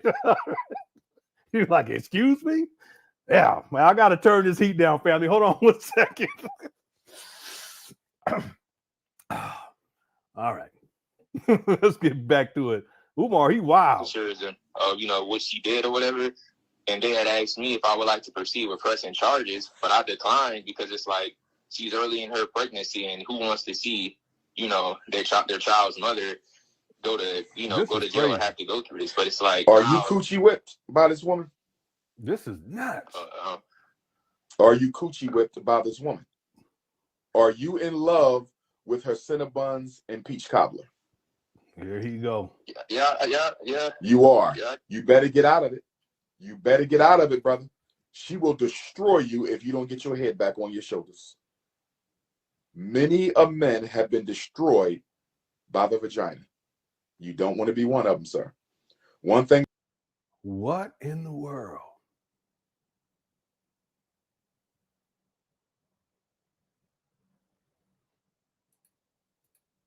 Yeah, Cinnabon is the badunkadunk, as that one lady be saying. She be cracking me up.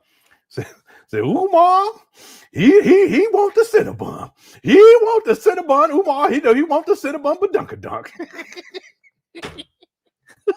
She funny though.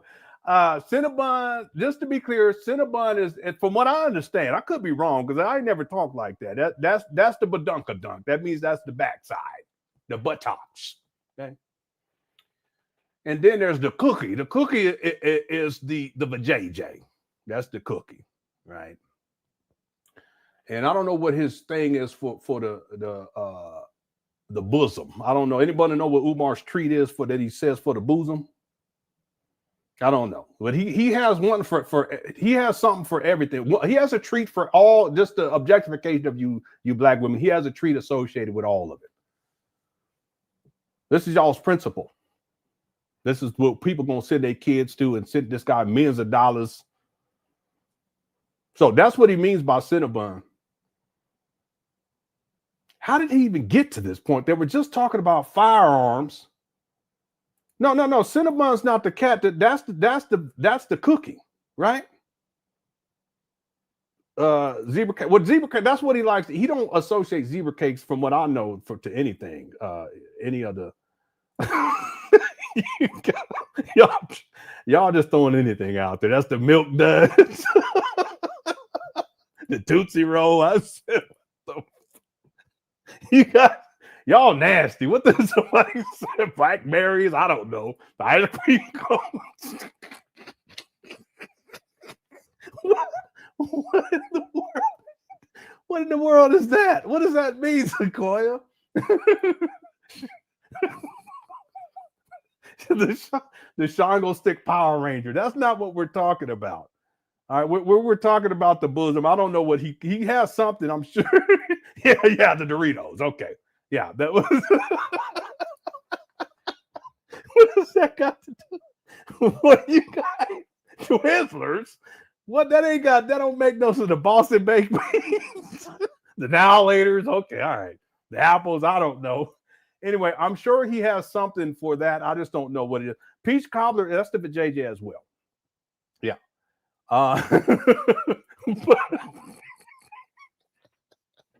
Butter biscuits. Okay, that could be the bosom. I'm not sure. Butter biscuits, I guess. Yeah. You know, it's ridiculous. We grown people try to figure this shit out. Yeah, butter biscuit sounds about right. Okay.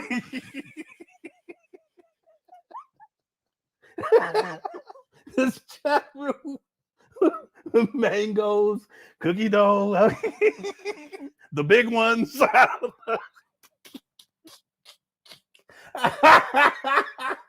That's vague, though. The big ones. What does that mean? Okay. Let me get out of here. Let me get out this chat room. I got to get out this chat room. Oh, my God. You guys, some of these, oh, my stomach hurts.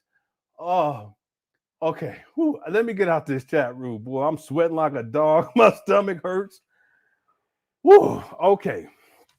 Oh, y'all got me. Okay, y'all won this live stream. Let's get back to it. Here we go. About me, I love peach cobbler and Cinnabons. Like I told y'all, he loves peach cobbler and Cinnabons. Any other man, but my work is too important to me. My work, my mission in this world is too important to me. No woman is ever going to have me wrapped up between her legs where she'll have me put myself in a compromising position. Never.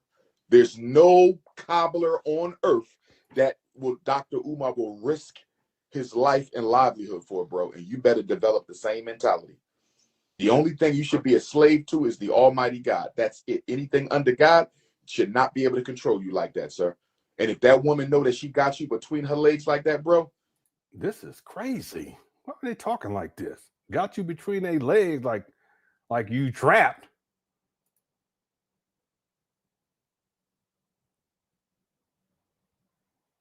I mean, I wouldn't mind, but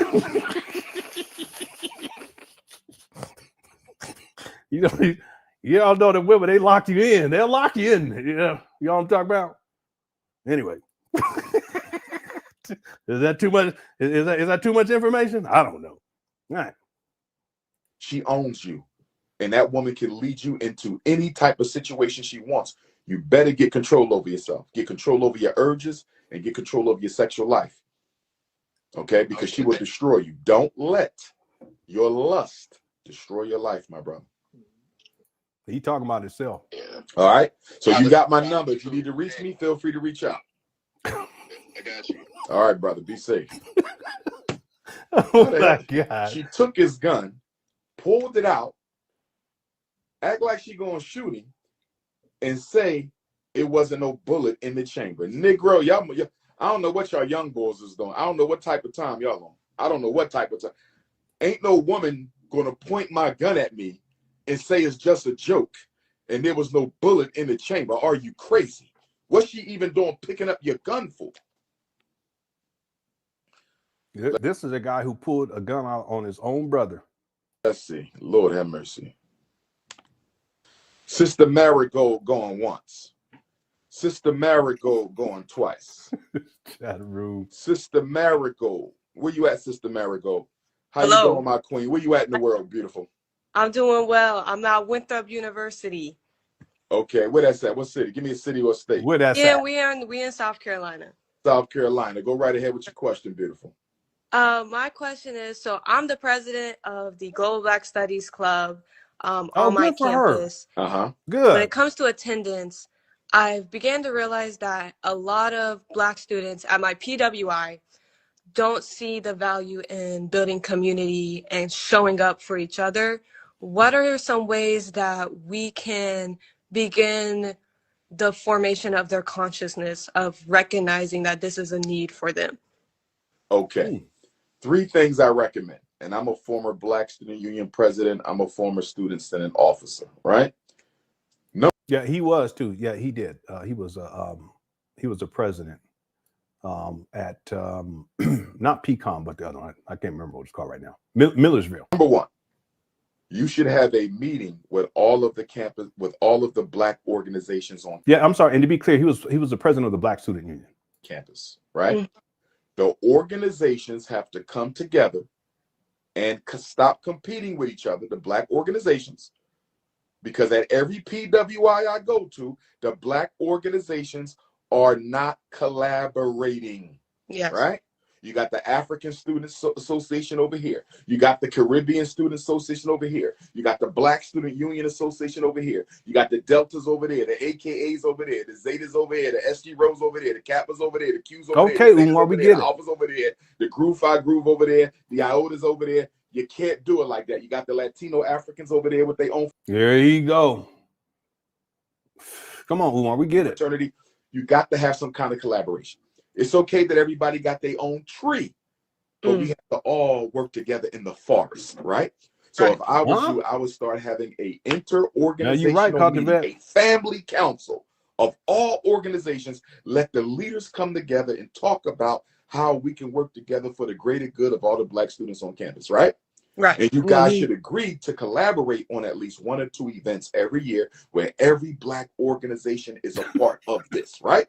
Then I also recommend, Princess, that y'all have one Black student orientation program with all the organizations represented. So when freshmen come to campus, when transfer students come to campus, they can see that the Black organizations are working together, and I don't have to choose one over the other one. Do you feel me? Because when freshmen come to campus, the Bloods over there, the Vatos over there, the Triads over there, yeah. They're like, okay, I noticed that the African Student Association don't work with the Black Student Association. I know that the African Student Association don't work with the this, and I noticed that the Zetas don't get along with the a.k.a.s. That's not fair to the freshmen. They should not have to pick and choose amongst y'all. So y'all should have a freshman orientation where all the organizations are there with all your banners, with all your leaders, with all your logos and T-shirts, and welcome them together.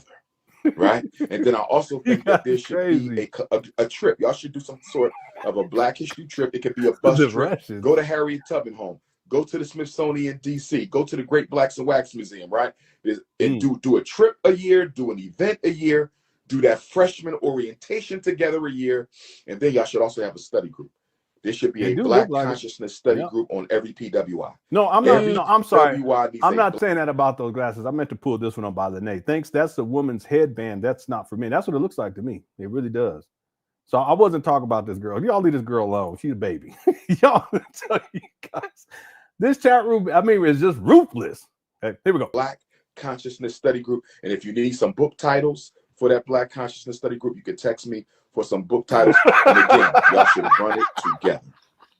We gotta have solidarity, because the lack of solidarity on the HBCU campus and the lack of solidarity on the PWI campus, it is a breeding ground for the lack of solidarity in the community. Ain't nothing wrong with her glasses. Y'all leave her alone. You feel me on that, Princess? Yes. So she's just a baby. Ain't nothing wrong with her glasses. That's what I want you to do. Freshman orientation. Just a baby. With all y'all. One event, at least one event a year, all y'all. One trip a year, all y'all, in the study group with all y'all. That's all my 4 recommendations. Do you have my number? No, don't do that. No, I'm not putting that on. You can inbox me. Just inbox me if you need to reach me, and I'll give you some book titles. And if y'all want Dr. Umar to come, this young lady, please don't. Someone said it earlier. Don't contact Umar again. Don't listen to nothing that he got to say, because next thing you know, he's gonna be trying to get you to have an event up there, and ain't no telling what he's gonna be trying to do once you get there. So don't even do it. The campus. Then just let me know. We can make that happen too. Okay, I'll definitely reach out to you about that. Don't inbox me. Keep up the good work, and remember, no. See that? He trying to get on campus. No puppies. No puppies. All right, my queen. Oh, she's so precious. Oh, look at she just a baby. Oh, it's just sad that she's reaching out to Umar out of all people. Bless her heart. Be blessed, mama. Be blessed. Thank you. All right. It ain't no mama. Cut the shit.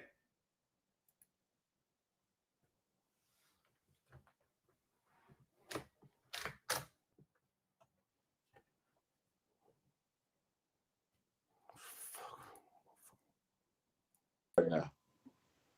Let's tap in again. Let's tap in again. Let's tap in again. We got any parents with questions for their children on Instagram Live? If you need to reach me by phone, 215-989-9858. 215. Listen, don't let no 51-year-old man talk to one of my daughters talking like that. I don't care. Mama?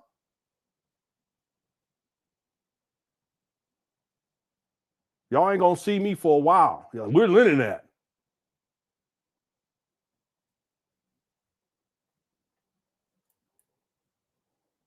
$59899-9858. PayPal.me if you want to donate to Dr. Umar personally. Here he go. PayPal.me/ he need that money personally. Umar the psychologist. Okay. Copy. That's for personal. That's not school donations. That's personal. That's not school. If it's a school donation, it's paypal.me/FDMG Academy. All right, let's see. Sister Nye going once, Instagram Live. Sister. All right, I'm sorry. I gotta do some super chats. I'm sorry, people. I done got my blood pressure up. Let me do some super chats. Just a little break here. Poll question: is Umar Johnson the raw dog prince? What in the world? Who came up with that? 976 votes so far. 86% said yes. 14% said no. Make sure you get your vote in during this live stream. Our goal is 700 likes as of right now.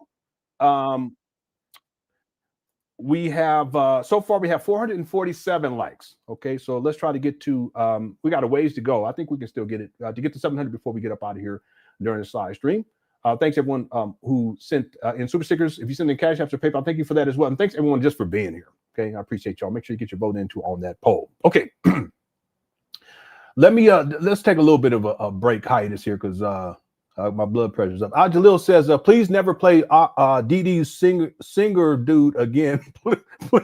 please, Lenore. Okay, I now that you bring it up.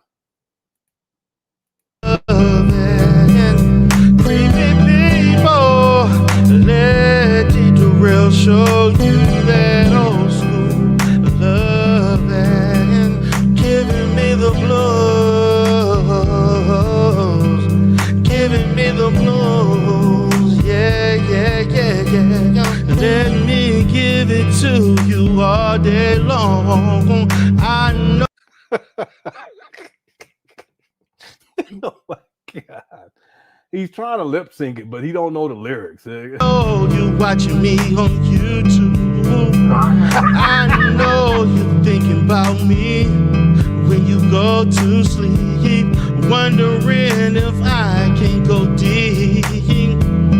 Feeling guilty when you're waking up in the morning and wondering what Deidre is doing.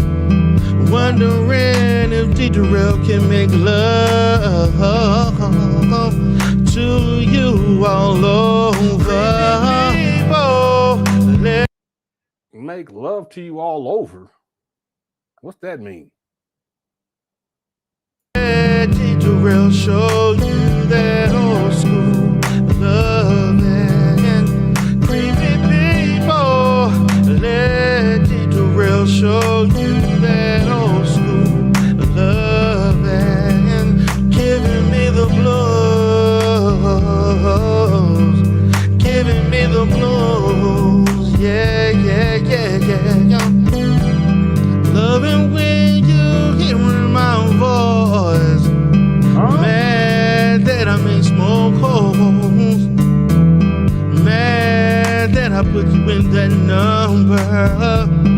But you still want me to be your lover. Every now and then when you get on a panel. You said get on a panel. This guy, he talk about on YouTube getting up on the panel. Speaking of me involved in a scandal, imagining if you were rocking with the director, the whole sector can tell. Well, all right. That's enough, man. So thanks, Ajalil, for the super chat. I'm a little petty. Brooklyn Brumla says maybe why he's on the narcotic, partially opioids, because they have been shown in studies to exert antipsychotic properties and greatly reduce symptoms. It's possible. I've stated this in the past. I believe that Umar, his substance abuse issue is not just street drugs. I think that he has prescriptions and that he abuses those prescriptions. I think, allegedly.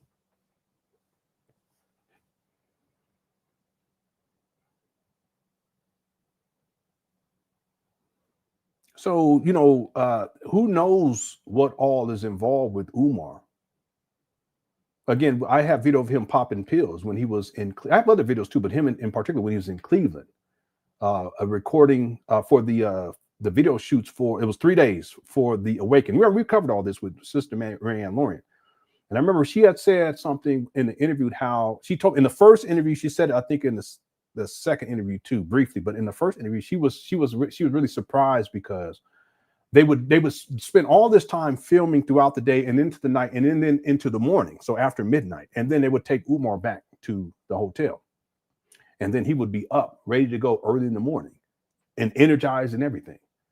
And then I have a video from that time when he was out there in the hotel room and he's popping pills. So what I think is that what Umar would do, and he probably still does this, I think this is probably one of the reasons why, he's having some serious health problems, allegedly, okay, and allegedly he fell out or fainted more recently, allegedly, is because all of this type of behavior over, excuse me, the last 15 years has taken its toll. So the point is that he was popping those pills to be energized for the next day, and it's possible that he didn't even sleep. And remember, he's not only is he doing these long extended video shoots, but he's also having women come back to manipulating these women to come back to have sex with them inside of his hotel room. You think he's getting a lot of sleep? So what he would do, based upon the video evidence, is he's popping pills to keep himself going. He says it's herbs. No, cut it out. Now, is it possible that some of what he's doing is prescribed? Yeah, and I actually think it's likely. I believe it's likely. See how I'm saying believe?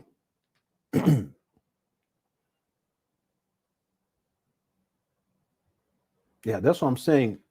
Umar's situation, in particular dealing with his mental health, is something that is far more severe than what most people realize. And it's one of the reasons why he's where he's at in life right now, but also why it is that he's been on a rampage in the Black community for decades now.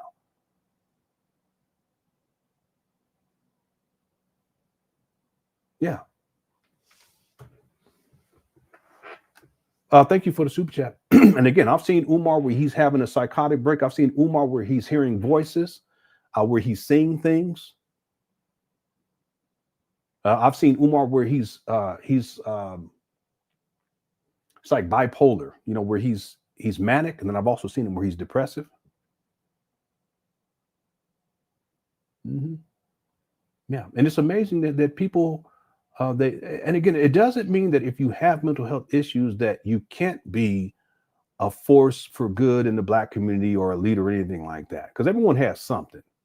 My anxiety goes up, especially when it comes to my children, anything dealing with my children. Like today, my daughter, there's these turkeys. I know it sounds weird, but there's these turkeys. They roam together. It's not one or two. It's like, I don't know, 5 or 6 of them. And they just be roaming like in a pack. I kid you not. And my daughter, she went right on out there and was standing right next to her. She said, I petted one of them. I said, you don't know what that turkey gonna do. But when I was looking out the window and I was looking at them, she was petting the turkey and playing, like standing and had her, they always got their phone and recording the turkey. I was like, she ain't got no fear, but my anxiety was going up because you never know what a turkey gonna do. So everybody got something, but Umar is extreme. And I think that he has been given prescriptions. I think allegedly he's abused those prescriptions, and allegedly it's possible that he's getting stuff from other people, including people that he's supposed to be taking care of, allegedly. It's amazing. People, they just assume that he's this great black leader. No, and it doesn't mean that you can't be great, but Umar needs to deal with his mental health in the first place. And if you're going to someone like this, who in some cases, there's probably underlying issues, disorders that are undiagnosed, but then there are some that may have been diagnosed to a certain degree to where in medication was prescribed, but Umar's not taking care of his mental health clearly. And yet people go to him for advice. No. When he flips the phone, that's indicative of his mental health. See? Okay, thank you, Blockley Broom. I hope I haven't said too much. All right. U225 says, Dempsey music so trash. I just emailed you the performance I did with an orchestra in Italy as a music student in college. Feel free to watch with the Cookie Crush chat. Are you serious? Listen, I'm going to have to watch it first. Maybe the next time we get together, I may bring it up. Okay, because otherwise we're going to be here for a month. Let me just check my email right quick. Why is my email coming up? Sabotage. Okay, I'll check it out, user 225. So when you was in college, thank you for the super chat. And also thanks, Broccoli Broomlaw, for the super chat as well. User 225 says, Umar has a black belt in Vijay. All right. We're going to leave that right there, man, y'all. Miranda says, Lenon, you know this chat room is hilarious. I know. I got to stay out of it. I get blown off, and it's out of control. But that's the Quick Crush chat. It's undefeated. Okay, it's undefeated. Thank you, Miranda. Miss Vernica says, oh my God, shout out to you, Lenon, in the Quick Crush chat. Thank you so much for this video. I always love it here. Oh, thank you. You're so welcome. And thank you for tuning on in. We have a good time. Don't we? Hit the one. Matter of fact, I'm going to hit the one too, because I really do. I enjoy hanging out with y'all. Some days I'll be like, oh, I need to go get some sleep today. But then I said, no, the show must go on, and we get up in it. We have a good time. So hit the one. I always love it. Yeah, it's a fantastic place. It really is. It's something very, very special. I was saying this the other day that I'm sure that there's other YouTube pages who have a chat room like this. I just haven't seen it yet. But I'm not on YouTube looking at other people's videos or searching or anything like that. Not like I used to be, like, I don't know, 15 years ago. But I'm sure that there are other people who have fantastic chat rooms. But this chat room is something special. I love y'all. Thank y'all so much. And thanks, Miss Vernica, for the super chat. I appreciate it. User 225 says, glasses. No, we're not going to do that. We're not going to do that. We're going to leave that baby alone. Gabe says, going to have cinnamon on your thumb messing. What? Oh, no. I had to think about that. He said, you're going to have cinnamon on your thumb messing with Umar. Okay, all right.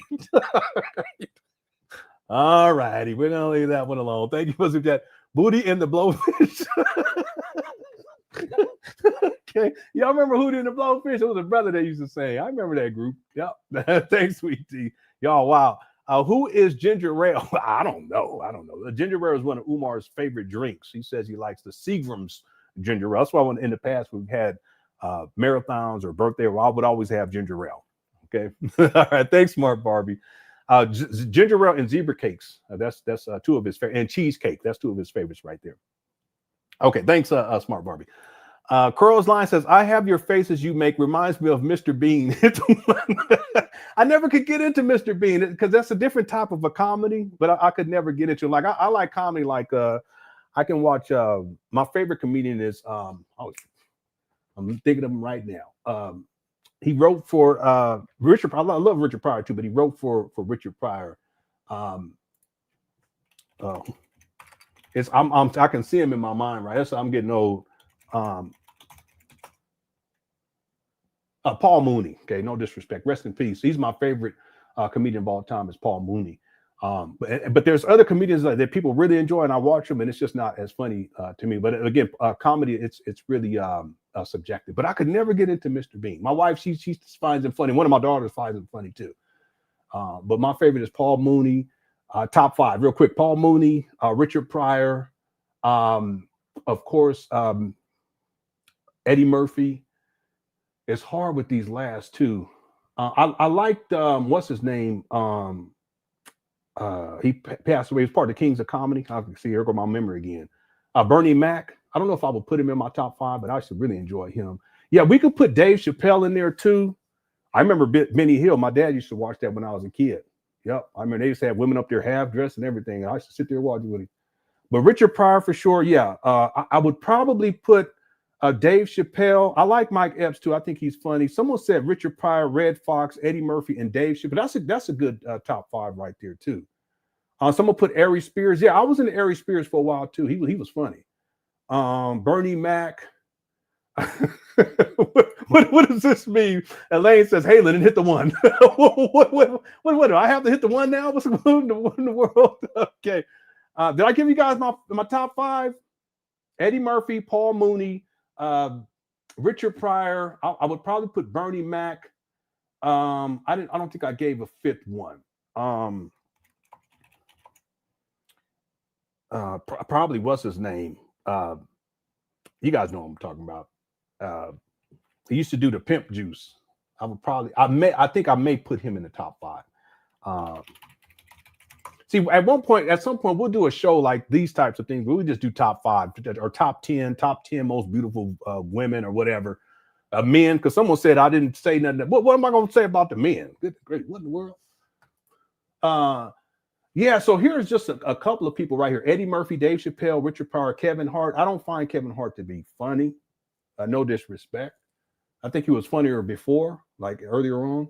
Wanda Sykes is on here. Red Fox. Red Fox was a little bit too grotesque for me, especially with the sexual stuff. Whoopi Goldberg. I used to watch her when she did her stand-up comedy, but I wouldn't put her in the top 5. Chris Rock. No. Cedric the Entertainer. Martin Lawrence. Martin Lawrence didn't do a lot of stand-up though. I think in terms of comedic acting, he's one of the icons. But they got Bernie Mac on here. Tiffany Haddish. I don't find her to be funny at all. Tracy Morgan. I might put Tracy Morgan in the top 5 because he's morbid. Like, what is that the right word I should be using? He's it's like dark comedy, and I like that. Tracy Morgan. They got Jamie Foxx on here. I probably wouldn't put him in the top 5, but I think he's one of the most talented people all the way across the board that's ever existed. I know that sounds crazy, but I'm serious because he can sing, he can act, he can do comedy. He's one of the most talented people that I've seen. I hope I'm not overstating that, but he is one of the most, I should say it this way, he's one of the most talented people that I've ever seen. If I say one of the most talented people of all time, I'll probably put someone like Stevie Wonder, because we can put together a list of top 10, singers or whatever. They got Monique on here. I don't find her to be funny. Chris Tucker, he was funny. Leslie Jones, I'm not familiar with her. Cat Williams, I might put him in the top 5. Steve Harvey, I never found him to be funny. They got D.L. Hughley. He's funny, but I wouldn't put him in the top 5. Eddie Griffin was good, especially with his impersonations. He did good impersonations. One of the people that does in my opinion, is the best at impersonations, and I don't even see him on here. Let me see. They got Mike Epps on here. Damian Wayans, he was funny. They got Bill Cosby. I just can't put Bill Cosby in there. I'm sorry. I would probably, if it did go the way it went, I probably would have him in the top 5. Bill Bellamy, Lavelle Crawford, he's funny. Dick Gregory, I don't think he's that funny. Rest in peace. They got Marlon Wayans in here. Sinbad was funny too. I wouldn't put him in the top 5 though. Ricky Smiley, Kenan Thompson, George Wallace is funny. He's old school. John Withers, Ari Spears is on here. Terry Crews. Yeah, there's people who are missing. I can't remember who that person is that I was thinking about earlier that I would probably put in the top 5. But anyway, I hope I at least kind of gave you guys my top 5. Anyway, thank you guys for being patient. I had to take a break because I was getting agitated. Yeah, Paul Mooney, he's one of the greats, in my opinion, the greatest of all time. I'll put him in the top 5. But again, it's subjective. I think he goes too far sometimes, but hey, it is what it is. Okay. Yeah, people brought up George Carlin. Yeah, I used to watch him. Linnell, she's funny, but she's not on. They don't have him up over here on that list right here. Yeah, Patrice O'Neal. I remember him back in the day. Yeah, Jamie Foxx, he's so talented. He really is. Yeah. So I think I probably would put Cat Williams in the top 5. Okay, let's get back to it. Thank you guys so much for bearing with me. But we're going to have to start doing shows like this too at some point. We just, it's not about so much about Umar, but we can do stuff like this. Yeah. Listen, I never found, no, I shouldn't say that. I think early Monique was a lot funnier, but I don't find her to be funny these days. Linnell, she's hilarious to me. I like her. Yeah. She's cute too to me. That's just me. I shouldn't be saying that, but I think she's cute. She's so cute. Okay. So now y'all like, oh, here we go. Here we go. It's cooking. Yeah, that's who I was talking about. Godfrey. I think he's one of the best comedians out right now. And for sure, in my opinion, he's the best person in terms of impersonations. He's probably the second best person I've ever seen do impersonations. And the person who does it the best, in my opinion, is Eddie Murphy. But if you second, that's like being second to Michael Jordan. You know what I'm saying? But Godfrey, he's really, really good. He be having me cracking up. All right. Okay, let's get back to it. Yeah, Earthquake, he's funny too. Yeah. And see, I like Earthquake too, because he's real humble. Like he'll talk about his weight and stuff. Wait, did I talk about the same person? Earthquake. Let me see. No, that's not who I'm thinking. I'm thinking about somebody else. Yeah. Anyway, okay, let's get back to it, everybody. Here we go. Yeah, Lavelle Crawford was the guy I was thinking about. Okay, no, not this. We gonna get back to this. Going twice. Here we go. Instagram Live. Y'all, the Cook Fresh Chat. Hope y'all enjoying the show. Make sure you hit the like button if you're enjoying the show. Gotta see your face. Appreciate it. Oh, I'm sorry. I look a mess, Umar. I'm sorry. I'm gonna come. You don't look a mess. Come on, woman. Here he goes. Women are beautiful all day long. Yes, I'm a beautiful black queen, but I look a mess, Umar. I'm gonna call back. Thank you so much. I love you, Dr. Umar. I love you, princess. All right. See, he wants to see her. Okay, Sister Nas says she look a hot mess. Let's see the next tap. Weirdo. Hold on.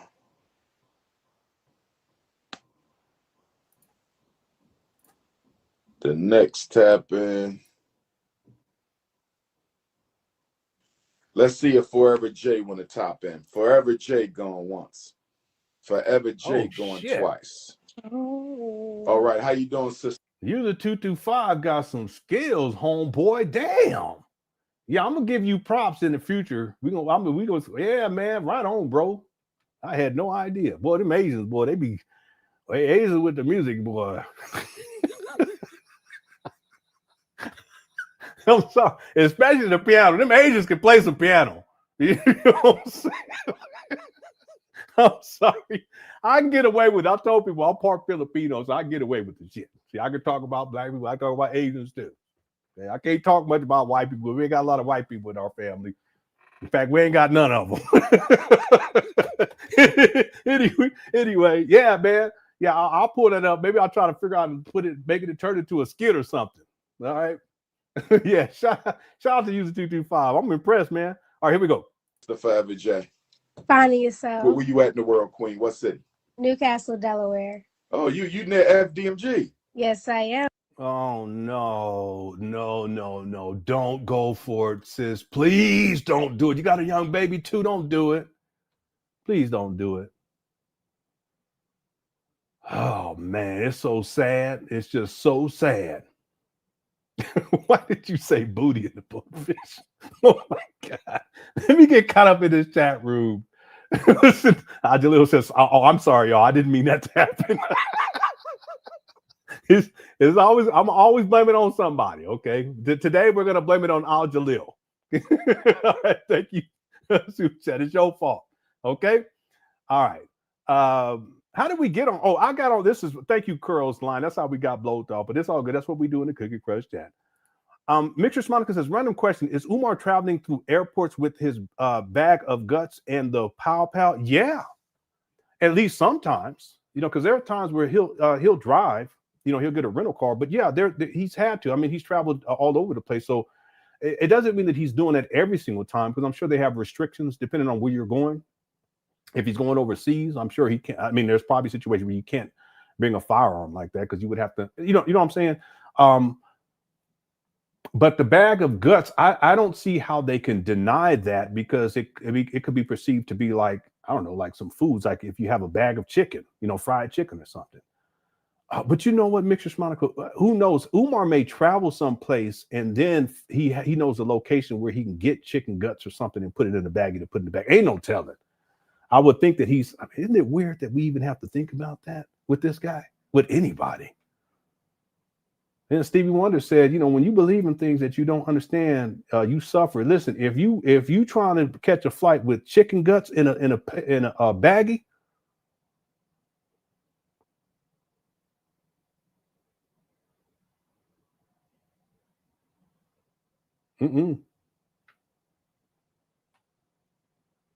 And if you think that's necessary, you got some other issues going on. Just like I told the story of my friend, he had to do a sacrifice, an animal sacrifice for the Ifa. That's what the Babalawo told him. And he has a baby chicken, threw him out the window while we were driving on the freeway. For what? But with Umar, there's times I'm sure that he's traveling with the bag of guts and the pow pow, but there's probably times where he can't bring the pow pow, but he travels with the bag of guts. And there's probably times where he can't do both. He can't do either one. But the fact that he's doing that, that's telling in and of that he's at least when he can, he does that. That's in and of itself enough for anyone to realize something ain't right with this guy. That's why he be carrying around a little man purse. Because listen, Mr. Mom, you remember there was a video. I don't know if you actually saw that live stream, but we were watching this video of Umar in the hotel room, and he had that man purse, and he walks over to the bed and he just flips it over and dumps all this shit out. Y'all remember that? And see, and I don't remember which video it was, but if I could remember, I would go back, I would pull it up and see what is it exactly. I wonder if there was a bag of guts in it. It could have been that we didn't recognize when we first saw it. But now that, based upon what Sister Mary Ann Lauren shared with us, it's quite possible that he has some, who knows? It could be something else in there. I don't know. Chicken guts or pig feet. I don't know. Anyway, the fact that that's what he's into, that's what he's doing. Thank you, Mr. Monica. Elaine says, hey, yeah, that's from earlier. Thank you. Tippity Tappity says, top 10 funny Umar videos. Yeah, well, there's so many of them, though. It'd be hard to figure all that out. Yeah, it'd be hard to figure that out. I mean, we could probably put together a top 10. Because there's a lot of stuff that he's done and said that's just absolutely hilarious. And then there's videos where it's like the top 10 most disturbing Umar videos. We could do that too. Thanks, Tippity Tappity, for the super chat. Gabe says, when you start doing other topics, you should do tier lists and stream on Twitch. You are entertaining, and there is a younger audience and more money. Okay, yeah. I don't stream on any other platforms, and it's a time thing for me. I just don't have the time between my job and my family responsibilities. I get with you guys when I can, and I'm thankful that I have the time to do that. But I don't have much time for anything else. And I'm not complaining, but I hope that, and I prayed for it. I ain't saying I keep praying for it, but I have prayed for it that at some point my life will slow down enough to where I can have more time to do more things, that I enjoy, like streaming like this. And if at some point we get to that point, that would be cool. Yeah, we could do tier lists. It could be video game tier lists. We could do, console tier lists. It could be tier lists dealing with greatest basketball players of all time, football players, all that stuff. Yeah. And thank you for the suggestion. Thanks for the kind words too. I appreciate that. And thanks for the super chat. And then Ray sent in a super sticker. Thank you so much. I don't see. Let me see if I can find that super sticker on YouTube. Here it is right here, but it won't let me go up higher for some reason. It says, Lenon, I owe you, bro. Been watching you for free for years. See, one of the most thorough platforms out here. Respect. Cookware says something wrong with y'all. yeah. Cookie, you got 30 likes. Cookware said it's undefeated. That's all I can say. let me reply. Thank you for the kind words and for blessing me. I'll put me and my family because it all goes, I'll go to them anyway. Thank you, Ray Austin. All right, I appreciate you. Okay, and then user 225 says, my future kid gonna be like Lenon, black and Asian. All right, he trying to get him an African queen, family. He trying to get him an African queen. Let's get all you queens up in here. Let's give you the 225 some encouragement. Come on now, y'all. Come on, don't do him wrong now, because he's trying to let y'all know. All right. Some of y'all laughing. Don't laugh at him. He's young. Y'all give him some support. All right. You guys. Y'all, come on, be nice. Don't. Someone said he needs to stop. Okay. Somebody said he's a rice puppy. Oh my God, Ain't nothing like the Cookie Crush chat. But you see, that's the one thing we can say about black people. We are a very accepting people. So people, we don't care, come on over and have a good time. The thing is, if you can stand it enough, then you good. It's blood in, blood out. All right. Okay, let's get back to the main video. Boy, this was crazy. Here we go. The school that they say we don't own. All right. The school that they say we don't own. Here he go. Oh, look at that precious baby. Please don't call Umar ever again, ma'am. Go right ahead with your question, beautiful. So I have a 1-year-old, and I was wondering, thank you. I was wondering, do you agree with educating young kids, or whether they're daughter or son, and getting bilingual education? Okay. Yeah. Let me let this play. Hold on, I'll be right back. Okay, you said biracial, so you must be crushing up on a snow puppy. Is that it? No. Okay. Absolutely. Here he go. Okay. But bilingual education, I support it. Okay. I support it. As long as she's getting the language equally. That's a Prince. I'm sorry, they so beautiful. I thought it was a Prince. Okay, sorry, Prince. Good to see you. So he gonna be a future FDMG student then. He just might. Here we go. This is so sad to even be talking with Umar. I know. Just run. This is nuts. All right. So if he's going to get 2 languages equally, I like it. What I don't like is when they get a foreign language more than they get the English if they're going to be raised in this country. Okay. And then they go to school and now they have English language learner issues. Listen, that never happens, Umar. If they're whatever, this is nuts. Because they're getting Wolof at home, or they're getting Igbo at home, or they're getting.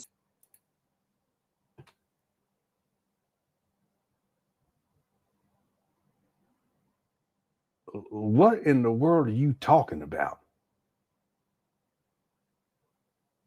Wolof or Igbo? What are you talking about?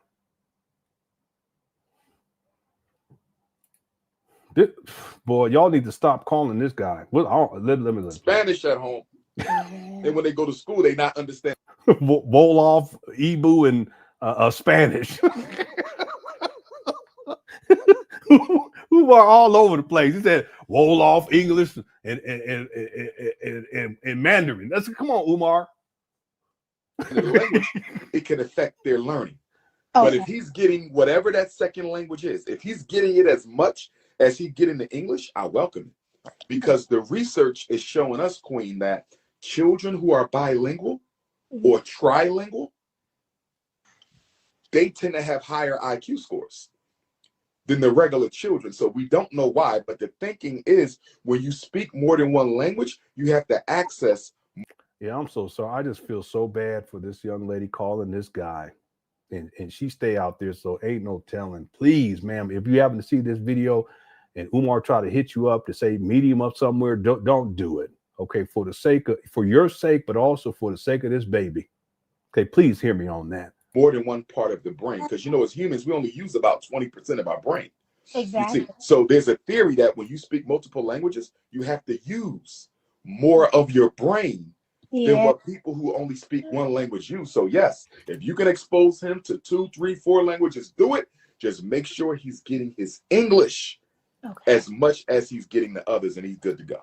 All right. Thank you so much. And I better not catch you with no snow puppy, because I heard you say biracial. I don't want to hear that.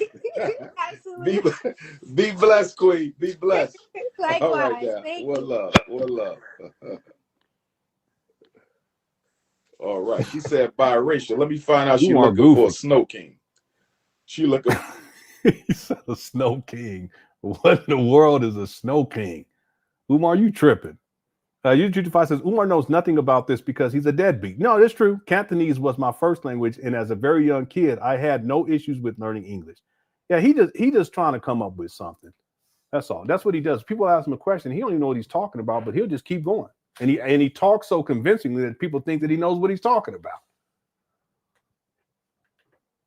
Umar, how many languages do you know, sir? Because Umar has all this to say about Black power. We need to Africa this. Well, do you know any African languages? You've been going up over there for, I don't know how, at least what your first trip was 2005. You've been going back and forth to Africa for 20 years. How many African, I shouldn't even say Africans, but how many languages that are in Africa, if that makes sense, languages in Africa, do you know? Anybody have any idea? Yeah. 0. Okay? 0. 0. Listen, Ed said nothing he said was true. And I got your email. I just haven't had time to respond to it. It was really good, too, by the way. I ain't gonna say what, okay, but it was really good. Very well written, too, by the way. All right. I'm so behind on emails. Boy, sometimes I tell myself I wish, anyway. 0. How's it going, Maddie? Dr. Sabi Jr., 0. Okay? Not 1. Exactly. There you go. All right. Says FDMG Treasurer. And what is that? FDMG Treasurer says, when I see Umar give advice, I see the blind leading the blind. Yeah, oftentimes that's the case. And I don't want to disparage the people who call in, although sometimes I may say things that are maybe not kind, but it's the truth. And in this case, this young lady should not be calling Umar for any advice, period. Now, am I saying that everything that Umar Johnson says that it's wrong? No, that's not what I'm saying. What I'm saying is that the reason why Umar does these types of teleconferences, it's not to really help people. It is to give the illusion that he cares so that he can exploit people. That's why people should, especially these young ladies, don't do this. Don't do it. He's exploitive. That's why he always asks, where are you from? That's why and in particular these days, he'll tell people, because back in the day, he used to have people call in. He wouldn't know who's calling in. But these days, he tells people to text him in advance. Well, that means that he'll have your number too. So now he has your number. He asks you for your names, and then he wants to see what you look like. He's just lining you up. And because she's out there where these trap banners are located, ain't no telling, ma'am, if you see this video, in God's name, don't get caught up with Umar.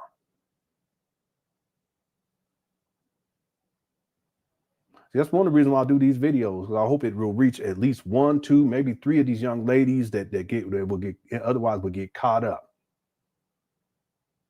That's why he asked for y'all's information. He wanted to see what you look like. He wants to know what your situation is. So that at some point, if he feels like you're a target, an easy target, he'll text you and start talking to you and ask, okay, well, would you like to come see the school, or, where do you work, or have you made a donation, blah, blah, blah. And then all of this ultimately leads to what? Getting money out of you and getting that cooch. And then he's on to the next. But of course, there are some of these younger women. He'll tell them that you're his wife, one of his wives, or that he's committed to you. But you're just one of many, and you lack the I shouldn't say it this way, but you lack the discernment needed that like a woman would know. I'm talking about an older woman would have, and you fall for the okie doke. And you think that you're special, and you think that Umar's committed to you, and that Umar cares about you. No, he wants your money and he wants your cookie. And that's what I mean. That's the blind leading the blind. All right. Thanks, FDMG Treasurer. That's the first time I saw that one. My goodness, you need to update us on how much money he done spent this month and how much money he done collected for these trap banners of Wilmington. Thank you for the super chat. Swagglito says they're going to teach Vulcan at FDMG. Yes, they sure will. Okay, they're going to teach Vulcan. Yeah. Okay, thanks, Swagglito. Did I get to? Okay, just a couple more to get back to the video. Black Wolf says the shame in this is Umar is so playful and puts on this caring act to these young ladies, but belittles and talks bad about his own daughter. Pathetic. Yeah, and some of these young ladies are around his daughter's age or even younger. That's a really good point, Black Wolf. If you care about these young black women, then wouldn't you care about your daughter too? But you don't care about your daughter. So how can you care about these black women, these young black women that you never met? This is a really good point. Let me read that again. The shame in this is Umar is so playful and puts on this caring act, and it is an act that's all performative, to these young ladies, but belittles and talks bad about his own daughter. Pathetic. Yeah, that's a really good point. By the way, Umar impregnated a young lady when he was in his early 40s and she was in her early 20s. You guys better watch out. You younger ladies, you guys better watch out, because he's 51 and he's the raw dog prince. Don't get caught up. This bum who already got at least 3 baby mamas just in Philadelphia alone can't take care of not one of his kids.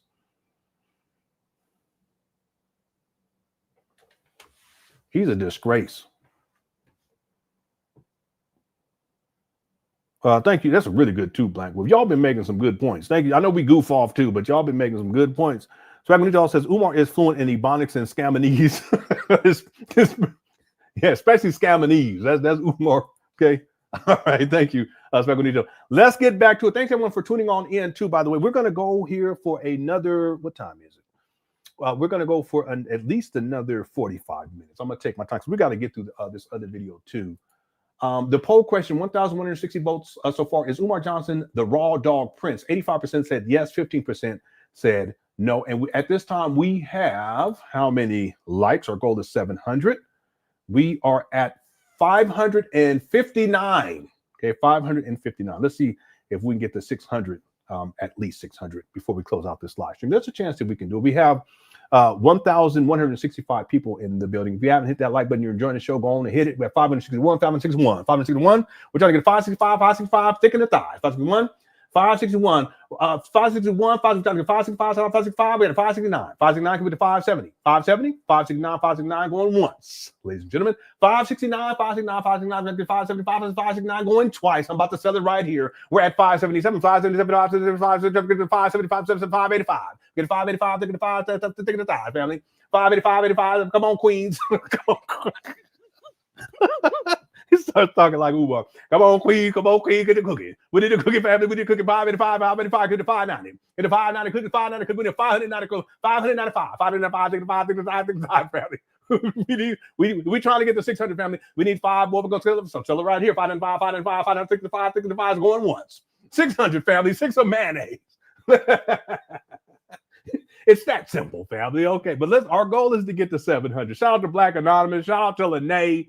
A blessed 1, 2, 3, 4, and Shay and Ghostface. What in the world? you guys don't do Umar like that.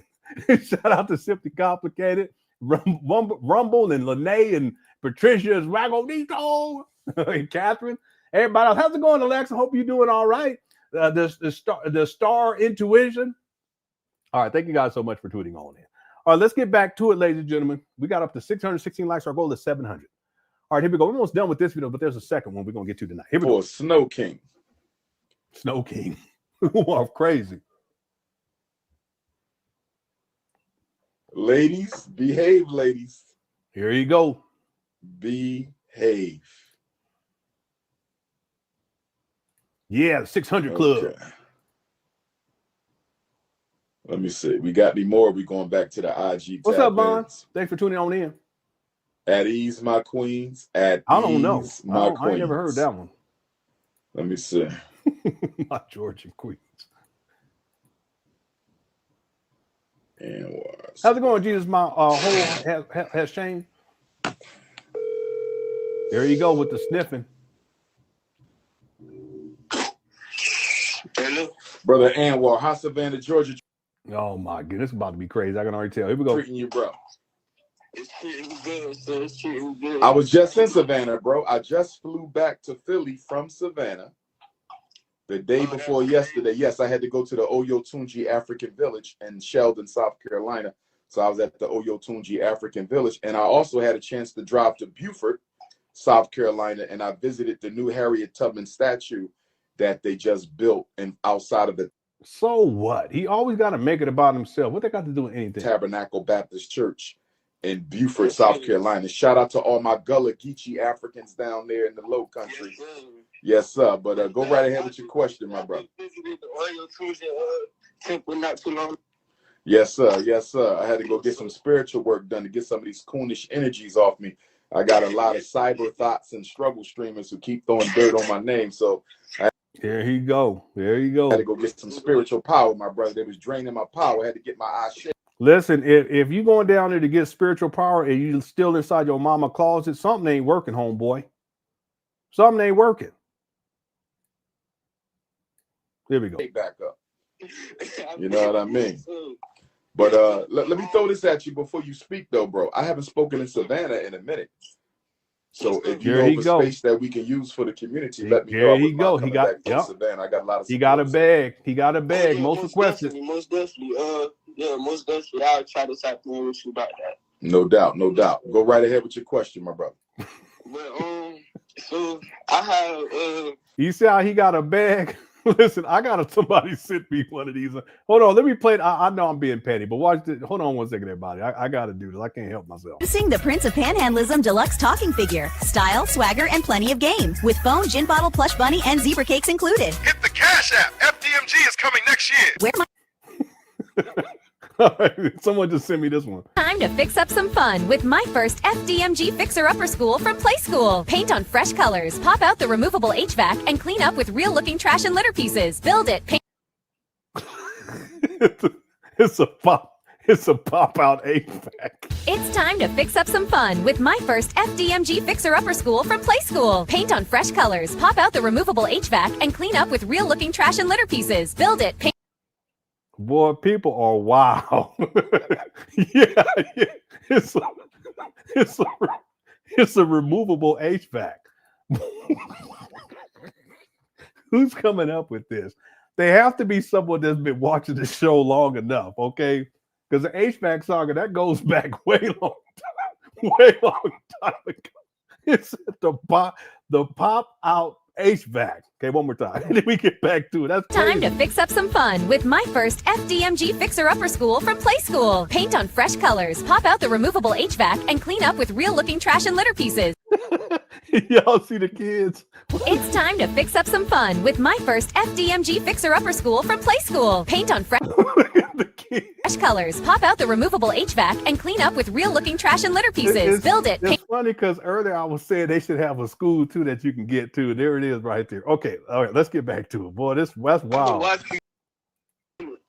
And my biggest thing with you, like, I study a lot what you say about ADHD with black boys and all that. Yes, sir. And I'm really into that. So basically, growing up, I was raised by my mama mostly. And they used to always try to promote that on me growing up. But my mama she never put me on no meds, no IEP or none of that. But I have a little brother who's 12 years old, and I have a little sister who's 10 years old. And they both are on IEP plans, and they both so-called have ADHD. And these past couple months, I've been trying to tell my mama, like, what it is, and, like, because my little brother, he prescribed with Adderall. How long he been on it? I want to say maybe since about 5 or 6. 5 or 6? How old is he now? He's 12 now. Okay, that's a little bit too long. He might be chemically addicted to that. Yeah, or biologically dependent on it now. Yeah, he doesn't know that. Come on, Umar. Boy, I tell you. I don't like them drugs. It ain't nothing but crack. I don't like them drugs. Right. That's what I try to tell my mom, but I don't know. My mom, she kind of, I don't know, she got influenced by, I don't know, by the white psychologists or whoever else, the teachers or whatever. Because she don't, whenever I try to tell her, she don't get it. She don't try to understand it. She try to get defensive and say, oh, ADHD is real. And I did my studies on it. Like you said, it wasn't until 1980 till they added the hyperactive into it just for the meds. That's right. I telling you this, and it don't get her. And I was just calling her, try to see what's her insight on it and how I should go about it. I feel you. I feel you on that. Yeah, if I ever need to talk to your mom, man. Yeah, Umar is so low energy.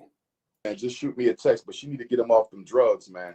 She can go to the herbal store, bro, There's a whole bunch. She could even go to Amazon, but there's a whole bunch of herbal alternatives, man. There's a product called Be Calm. There's a product called Kava Kava. There's a product called Calm Child. These are herbal concoctions that you put under the tongue of a child who you believe has hyperactivity problems, and it calms the central nervous system.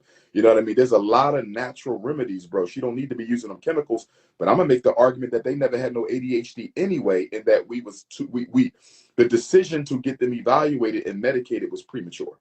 The decision to get them. Yeah, he doesn't know that. He doesn't know that. That's the whole thing. Even you Umar Johnson followers, you can ask yourself, well, how does he know that?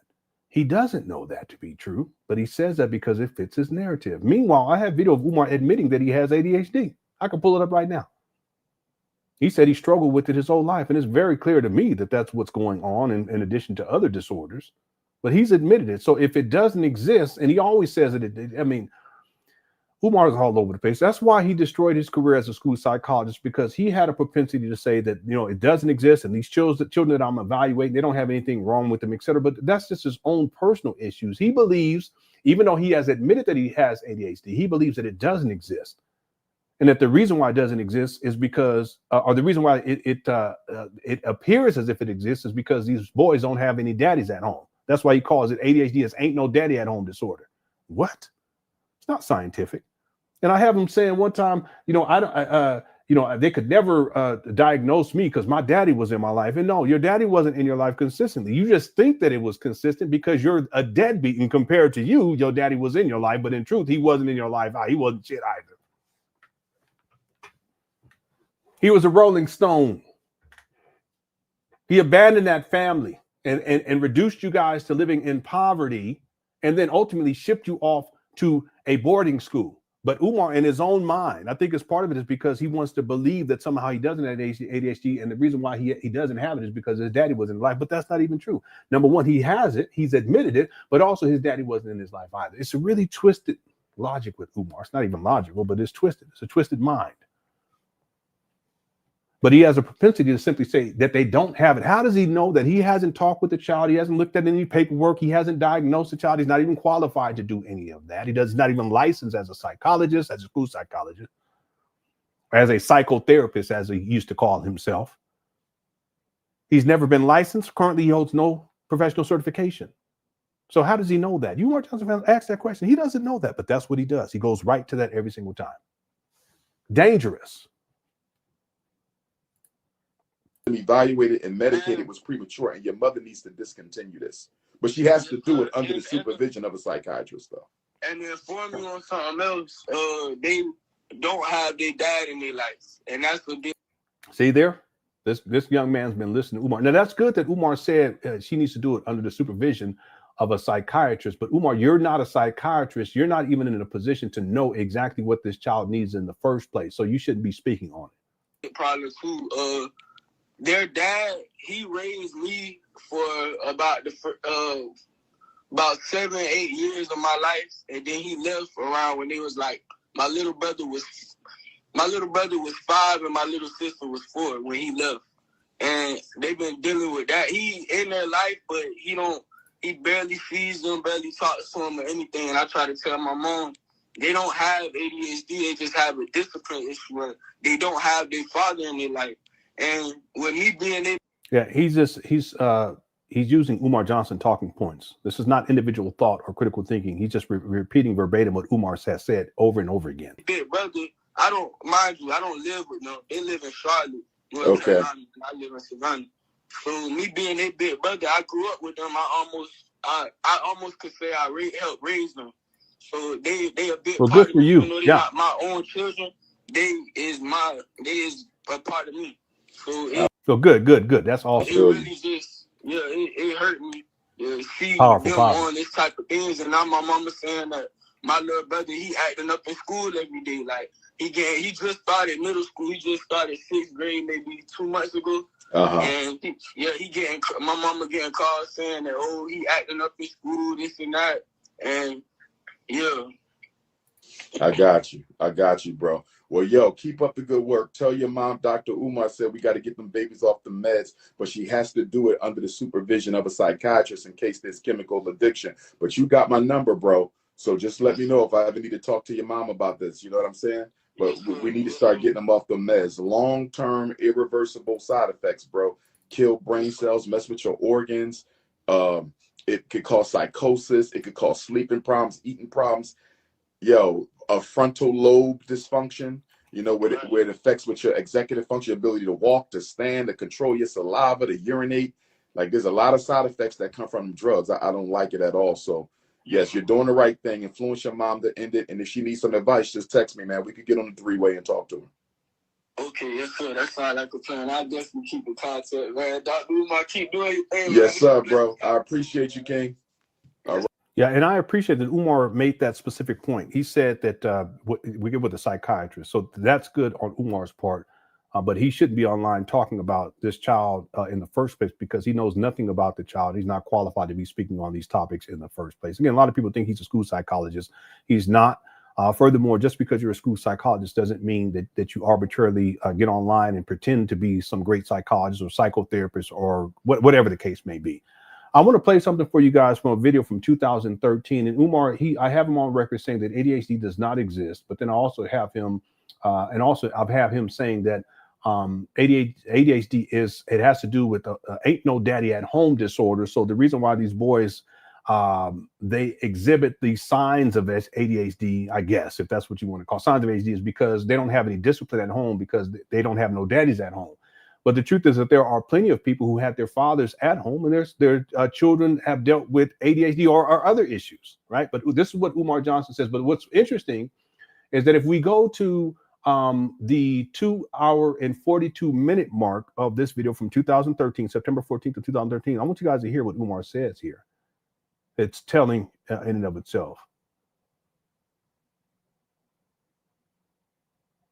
Here we go. Of education. First thing he do is what? Build an all homosexual high school in Chicago. Did y'all know that? There's a school in Chicago you cannot go unless you're gay or lesbian. This one in New York, you cannot go unless you're gay. You talk about discrimination? Yeah, I know it's slow, but just if you guys can just listen carefully, you'll hear it. But now you want to discriminate against heterosexual kids. Some of the best schools in the country, but you got to be gay to go. Ain't nobody talking about the reverse discrimination, are they?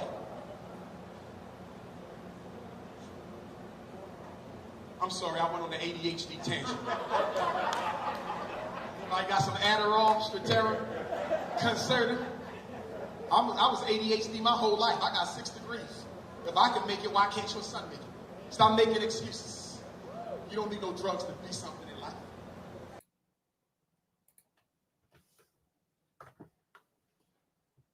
He's conflicted on so many different levels. And like Lene said, one of the most important things she said was that Umar has avoidance personality. And it's true. He's avoidant of his own issues, including his own mental health. So he goes around telling people that ADHD doesn't exist, but he also admits that he has it and that he struggled with it for his whole damn life, quote unquote. But instead of dealing with it directly, he tells other people that it doesn't exist. You know how damaging that is? Because there are people whose children need psychological mental health services that they're not going to do it because Umar is saying that ADHD doesn't exist, even though he says that he has it. How is it possible that it doesn't exist, but you have it and you struggle with it for your whole damn life, quote unquote? See how dangerous this guy is? Notice too, when he starts to talk about the, whatever he's saying, the different drug that's used for that, he starts scratching and shit. You guys see that? Look.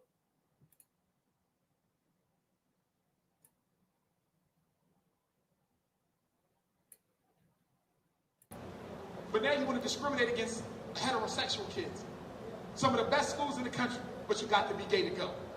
Ain't nobody talking about the reverse discrimination, are they?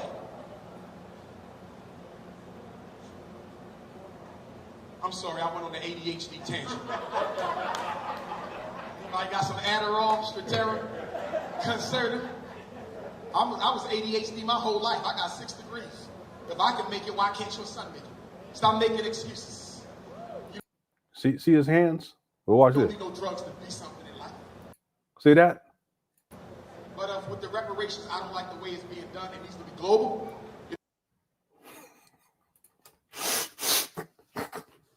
Pookie time. All right, let me get caught up with these super chats, and then we'll get going here. We're doing good on time too. We'll probably go for another 45 minutes. Let's see here. Umar is fluent in ebonics and scammies. I got that one earlier. Thank you so much, Swagonito. Salute. Nimi, how's it going? Says, what in the hell is going on? I don't know. This has been a wild one today. Okay, it's been wild. Thank you for the super chat. Nimi says he don't even have a vacuum. I don't know. Does Umar have a vacuum? I real talk, Nimi. I think Umar has had a vacuum even when he had his own place where he flipped the phone, but he don't clean up. It's like Lene was saying, he'll buy stuff and he sits it around. He'll sit it around. She said that he had all kind of Amazon packages coming through. He only opened up the packages. See, a lot of the money that people have sent him, Umar just buys stuff. He buys stuff. He's buying stuff. So Lene said that he's not fiscally responsible. The money comes in, he just start buying stuff. But then whatever he buys, in some cases, he don't even open up the package, and in some cases, he don't even use what he bought. So what I'm saying is, listen, it's possible that Umar has a vacuum, but he just don't use it. I mean, who knows how much money that this guy's burned through on senseless things that he don't even use and don't even need? Where'd the money go? Where'd the money at, Umar? So listen, is it possible that he don't have a vacuum? Yeah. Okay, Lene, did he have a vacuum at his mama? I don't know. It's possible, but it's also possible that he don't have no vacuum. Either way, I know he ain't using one. All right. Kogo said, I made those videos. Glad they make you. You made these? Okay, Kogo. Shout out to Kogo. Listen, Kogo, if you want, email me, because if you made them, and isn't that I thought? Oh no, I was thinking that this is this brother down in Atlanta that does videos. He does music. He's blown up on YouTube, but he does mixing and mastering and stuff. I like that guy, but that's somebody else. Maybe it's your brother. I don't know. But email me if you got more of these or you want to do some more of these. I can send you a little something on the side, okay? Because these are really, really good. They're funny too. That's why I said I have a sense that whoever's doing these be watching this show. Because some of the terminology too, it's like, wait a minute. Introducing the Prince of Panhandlism Deluxe Talking Figure. Style, swagger, and plenty of game. With phone, gin bottle, plush bunny, and zebra cakes included. Hit the Cash App. FDMG is coming next year. Introducing the Prince of Panhandlism Deluxe Talking Figure. Style. Oh, I see it. It's Kogo up there. Okay. Yeah, email me, man. I'll if you got a Cash App, I'll send you a little something. These are awesome. Swagger and plenty of game. With phone, gin bottle, plush bunny, and zebra cakes included. Hit the Cash App. FDMG is coming next year. That's wild. Here's the other one. Up some fun with It's time to fix up some fun with my first FDMG Fixer-Upper School from Play School. Paint on fresh colors, pop out the removable HVAC, and clean up with real-looking trash and litter pieces. Build it, paint. Wait a minute, what did that say right there? Look, it says paint, remodel, and imagine. Toy includes washable paints. Adult supervision recommended. Will something? I don't got my glasses on, pal. You are, and I can't even read it. Colors. Anyway, yeah, these are hilarious. Paint and repair. Fixer-Upper School. My first FDMG Fixer-Upper School. Yeah, the thing is, if you email me, because the thing is that if you can produce these without music to it, I can actually do something like as an intro with these with music in the background, like FDMG is coming or something like that. Yeah, these are hilarious, man. Yeah, shout out to Kogo. I did not know that it was you, but I figured it was someone who watches the show because of the terminology. Thank you, shout out to Kogo. Thank you for the super chat as well, and thanks for doing these. They're hilarious. Jackson says on that video, mold and toilet sold separately. yeah, you can put something like that on there too. Thanks, Jackson. Brookley Broomlaw says he can be sued for giving advice without certification. Yeah, he sure can. See, the thing is that even if he was certified, he's not licensed to do what he's doing, because a license is the next level. You're at liberty to do this without supervision. See, Umar was never licensed to do any of this stuff. So all of his work, and I talk about this in the documentary, all this stuff that he did as a school psychologist, it was there. He could only practice this. It's not even that. He could only work in a school setting. He couldn't do stuff outside of the school because he wasn't licensed for any of that. This makes sense? That's why when he was in the school, because he had certification and he was in the school, he had someone else who was licensed who would sign off on his work. He was not at liberty to do this outside of a school context. That's why when Umar says that he, if I work 80 hours a week, there's no way that he can work 80 hours a week, because he's restricted to only being able to work in a school setting and a school a day in terms of children, and having and him being able to work with school children about 6.5 to 7 hours a day. There's no way that he can get to 80 hours a week. And then after school, it's not like he can at liberty, because he's licensed, he can go and do more work. No, he wasn't licensed, so he couldn't do any more work. So truth be told, Umar, he holds no current certification, no professional certification, and he doesn't have the license to do what he's doing either, outside the context of a school psychologist. Either way, even today, if Umar applied for a position as a school psychologist, even though he's telling people in 2025 that he's a school psychologist, he would not be able to be hired, because he's not certified as a school psychologist, let alone licensed. And so he goes online and he pretends to be the school psychologist, and he's operating as if he's certified and licensed, when in point of fact, he's not certified or licensed.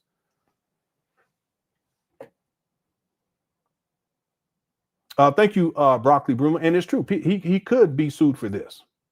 Someone takes his advice and then there's a horrible outcome for the child.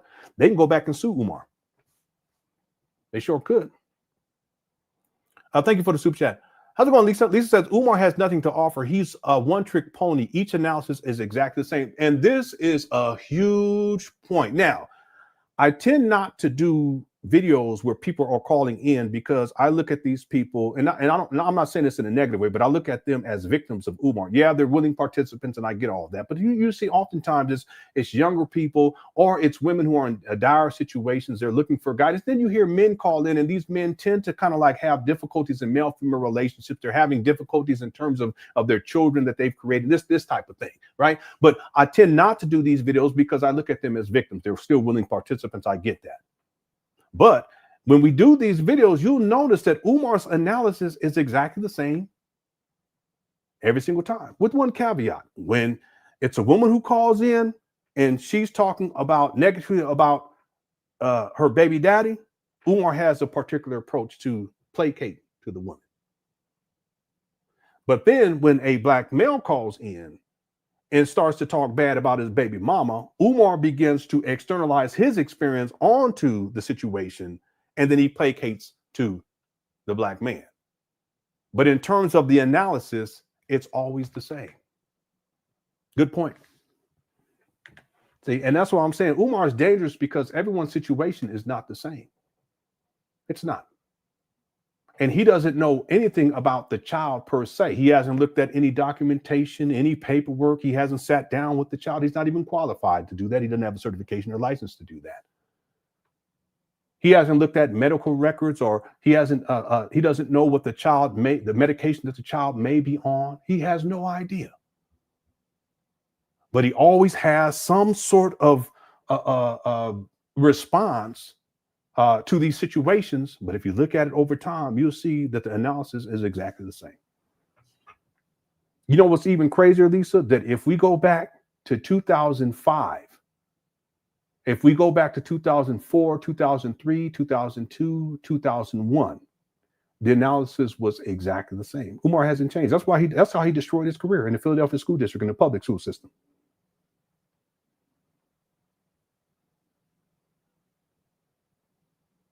One last thing just came to mind. This guy spent 20 years pursuing degrees, and he destroys his career by the time he destroys it by the time we get into 2006. But he still works, and he starts working in the charter school system in Philadelphia intermittently, all the way leading up to about 2010, 2011. By that time, he doesn't work consistently. And then I believe in 2014 that he worked as a school principal or a vice principal. And I know the name of the woman who gave him the job for a matter of months. But he talks to people and talks about how he was a school principal as if it was for years. This man, he's a con man. Thank you, Lisa, for the super chat. All right, let's get back to it. I think I'm all caught up on the super chats. Here we go. All right, now, one love.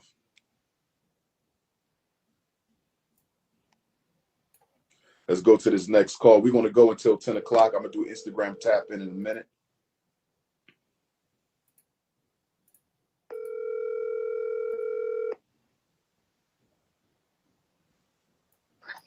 Good morning. Good morning, Sister Taylor. How's Columbia, Louisiana treating you?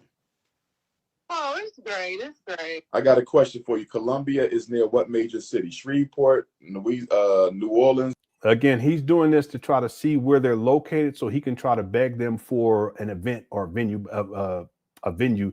But remember, this is what he did with Lenon, right? Yeah, Lenon, you still up in here. People still going over there supporting his page. Yeah, I know. But that's what Umar did with Lenon.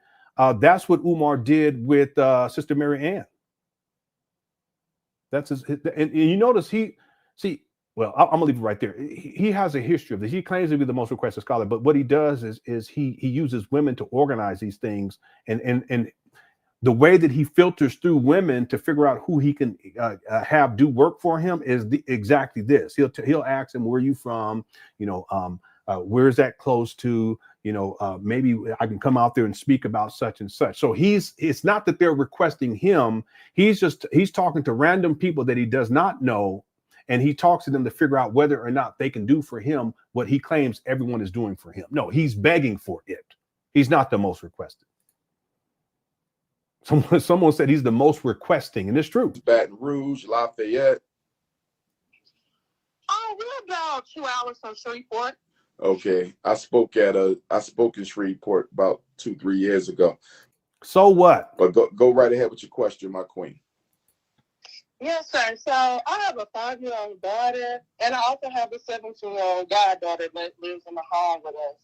And my daughter, she talks like all the time to us, to everyone in the household, but like sometimes she's very shy when she gets around other people. It's at the point where some people think she's nonverbal, but like she talks me to death. And then a lot of people say, "Oh, well, maybe she's just shy." But then I asked her, like, Star, why you don't want to talk around others? And she'll be like, "Oh, Mom, I'm so nervous. I'm so scared." So I started Googling things, and I saw something called selective mutism, like in children. Selective mutism, yes. That's when children choose not to talk. Yes, that could be an issue. There could be some social anxiety there. Has she ever been through any traumas? She ever witnessed any shootings or beatings or car accidents or anything like that?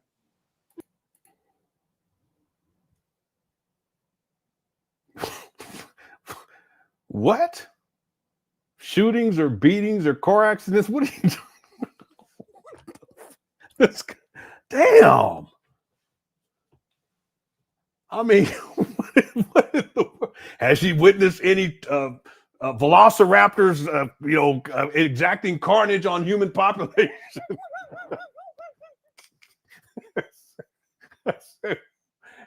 Has she been stalked by a gaucho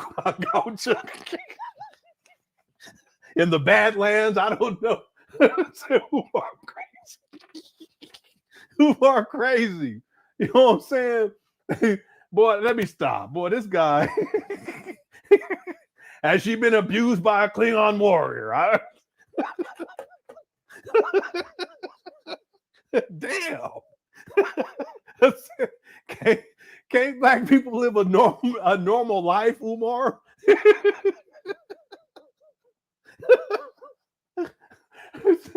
While she was swimming in the ocean, did a great white shark come and bite her leg off? I don't know. Umar, cut it out. This guy is wild.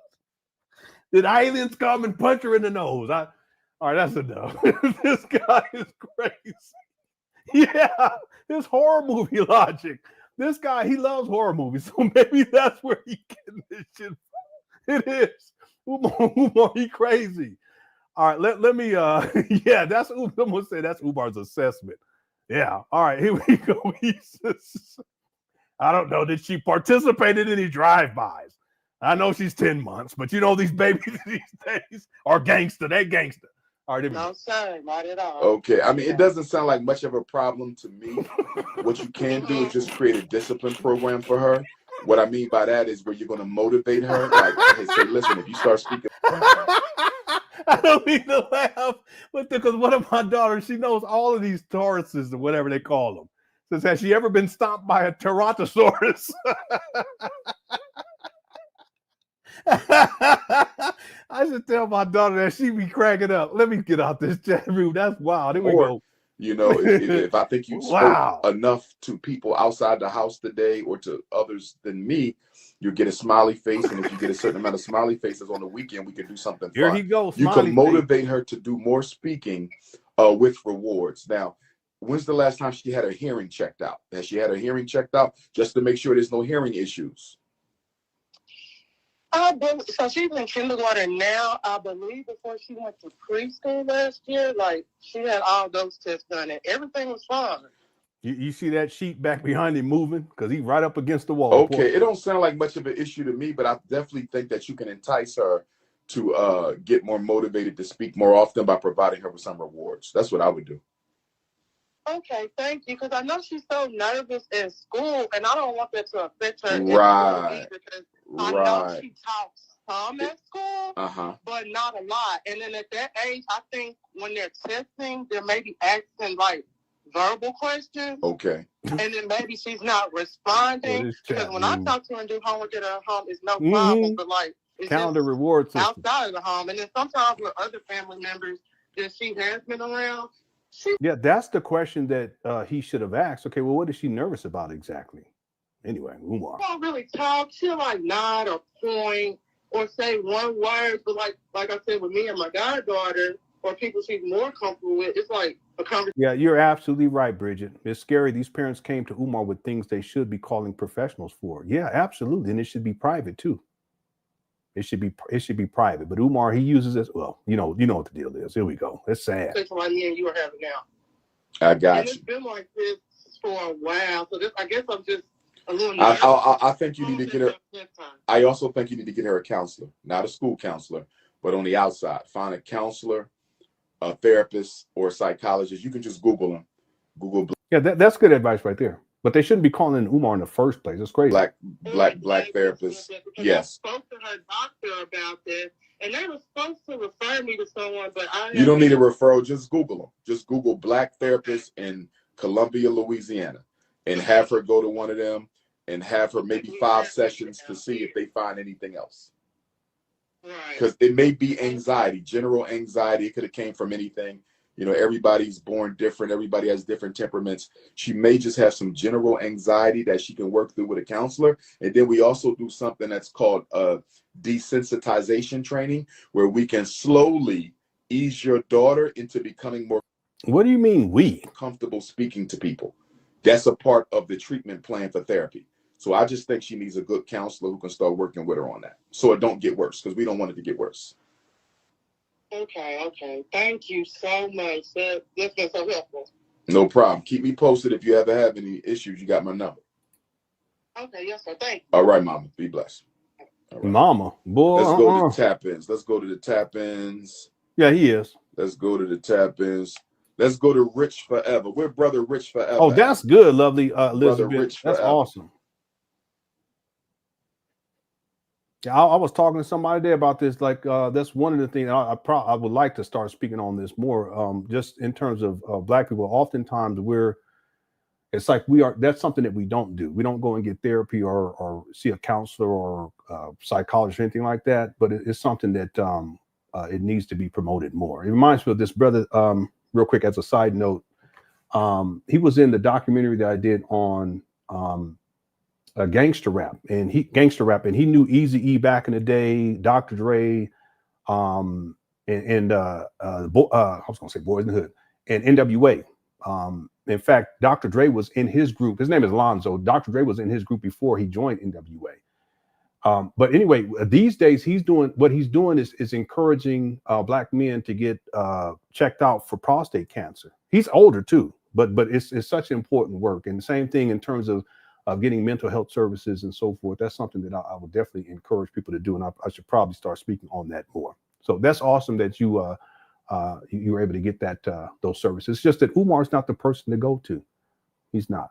Okay, there's nothing that should justify anyone going to him for advice in any of this. And I'm not saying that everything he says is wrong. I'm just saying that if you look at Umar's life and then you also look at his mental health, he's not the person to go to. Go to a professional and get professional services, mental health services, from professionals. That's what people should do, and that's what they should do for themselves if it's needed, or for their children for that matter. Don't go to Umar.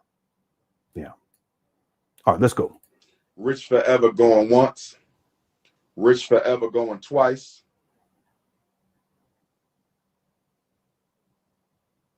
All right, rich forever must not be tapping in.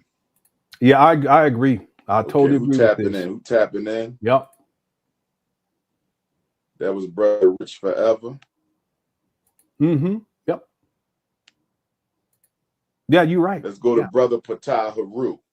Brother Patah Haru going once. Brother Patah Haru going twice.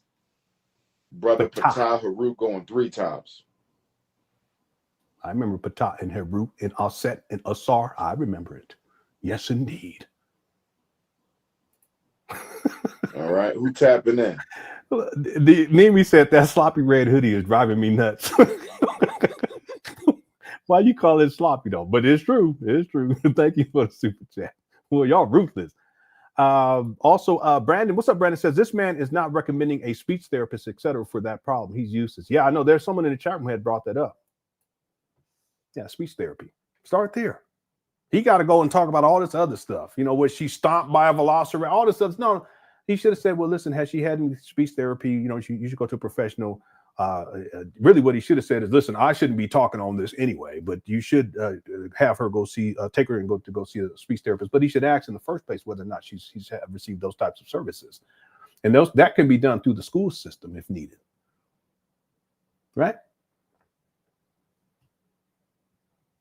But again, Umar promotes the school system as if it's all bad, so you shouldn't do it through the school system. You need to go out. And yeah, okay, you can go outside too, but there are services that people can get through the school system, and it will cost either no money or a little money in order to get those services. And Umar is supposed to be a school psychologist, and he's in 2025. He's telling people that he's that. Wouldn't he know that then? But that's not what he promotes. Because he has a long history of telling people that the school system is against your child. And they're trying to put your child on track to go to the school to prison pipeline. What he should have said is, listen, I recommend a speech therapist, and I'm gonna leave it right there because I can't be speaking any further on this because I'm not certified and I'm not licensed to even be talking about any of this. Real talk. Good point, Brandon. Nucci Diggy says rewarding children not talking yet is ridiculous. Yeah, rewarding child not talking yet is ridiculous. My granddaughter is 2. She's not talking. Had issues with ears, many infections, had tubes inserted. I had tubes inserted too. I had speech therapists. Could be behind due to issues. You're absolutely right about that. And children are resilient too. They're resilient. They can get caught back up, but you got to be patient. There's other issues. You got to be patient with it. But Umar, I see one of the things that is missing in Umar, his understanding about children is that no child grows at the same speed. I'm talking physically, mentally, emotionally. It just doesn't work that way. But the other thing is that children are resilient. See, Umar goes to this extreme case. You know, did she, you know, when he first started talking, you know, has she witnessed any beatings or, you know, these extreme traumas? Why do you go there? It could be something as simple as she needs speech therapy. Maybe she needs to go get her ears checked. And he recommends that because that's some of the testing that Umar used to do. Umar used to do that. He used to put all of his equipment inside of his truck and he would go from school to school. Sometimes on the same day, go to different schools to do testing on the children's ears. Well, great, Umar. But no, when he starts to analyze, it's always the same thing. Like I can't remember her name right now. Lisa, what she was saying earlier, he has a script that he runs every single time. But yeah, it could be that she has, infections. She needs tubes inserted. She needs a speech therapy. Yeah. Now, again, like I said, sometimes Umar, he will recommend something that makes sense, but most of the time he's on some bullshit. And I know I had issues with hearing and also had issues with speech because I couldn't hear that well. And they've had to put in tubes. I even remember when they put the tubes in right before because they had to sedate me. I remember, I can remember it to this day. Fell asleep, then later woke up after they put the tubes in, and I don't remember hearing better. I just know that I know for a fact that I heard better. Okay, and what I mean by that is that things changed after that. Okay, I could listen. I was listening more because I used to get whooped on because they thought I wasn't listening. You know, then I would go to school couldn't understand anything all that well. And then when I would talk, it would sound different, but that's because I couldn't hear all that well. See, So the point is that there's a lot of different factors to consider in terms of children's development, but Umar, he's not in tune with those factors. One, because he's not licensed or certified and he's not current on anything. But the other thing is that he hasn't had the experience of raising children to know that, yeah, there's a lot of different things that you have to consider and you should consider, but he can't consider those things because he's a deadbeat. All right. Thank you, New to T Diggy, for the super chat. All right. Let's keep going. Here we go. Who tapping in? Let's go to the phone. You are so intelligent and sexy. Thank you, my sister. My goodness.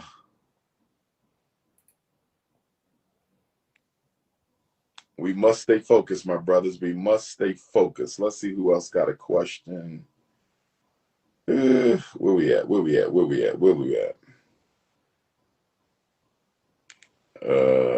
me see.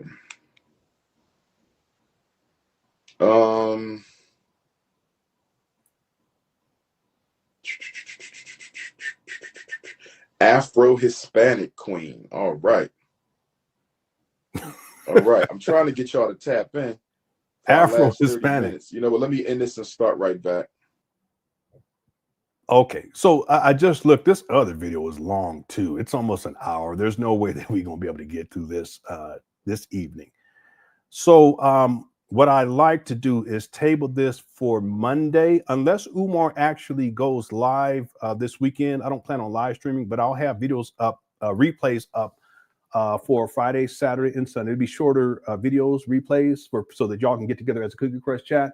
And then I'm still working on the next segment of the documentary. Today, I did the voiceovers, and I just got to start putting the audio into the timeline. I already have all the video clips in there. I did it's 27 pages worth of voiceover, but I think I'm gonna break this up into 3 chapters.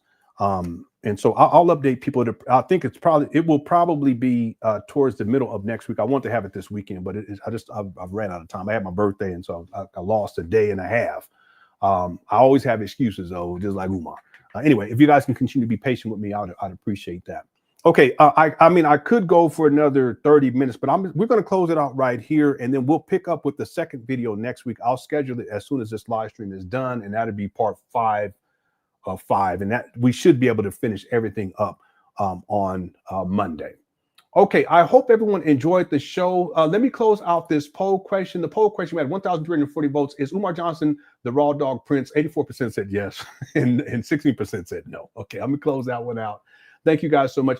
We are at 680 likes. We need 20 more to reach the goal of 700. So if you've enjoyed the show and you haven't hit that like button, go on and hit that like button so that we can reach the goal of 700. That'll help to get this out into the algorithm. Okay, and then there's a couple other super chats. Let me get to these real quick, and then we'll be up out of here. Let's see. New T Diggy says rewarding child not talking yet is ridiculous. My granddaughter is 2, as she's not talking, had issues with ears. I read this one already. Many infections, had tubes inserted, had a speech therapist, could be behind due to issues. Yeah, and I don't remember ever getting a speech therapist, but I do remember that I was able to hear, at least over time. I didn't recognize it right away, but over time I recognized that I could hear better, and that helped me to get caught up, and then I could speak better too. Right. That's one of the reasons why I think the way that I talk is a little bit different than my family members. Because anyway, thank you, New T Diggy, for the super chat. Appreciate it. T Rivera says back in face as big as his what? Back in his face is as big as his slides. Oh my goodness, and a big back. Okay, all right. Thanks, T Rivera. And then New T Diggy also says that's where she is at. That's where she's at right now. My daughter was able to find this out due to the many back-to-back ear infections. Has had the tubes for a few months. Oh, good. Had a setback with one. Yeah, that happens too, but she's better now. Oh, well, that's awesome. And thank you for taking the time to have her checked out and then getting the appropriate procedure done and to get this remedied. It's going to make a huge difference, and you did the right thing. Unfortunately, Umar, he's caused a lot of damage in the black community because he's and I'm again, like I said, it's not that everything he said is incorrect, but he's not qualified to be speaking on these issues. He's not certified.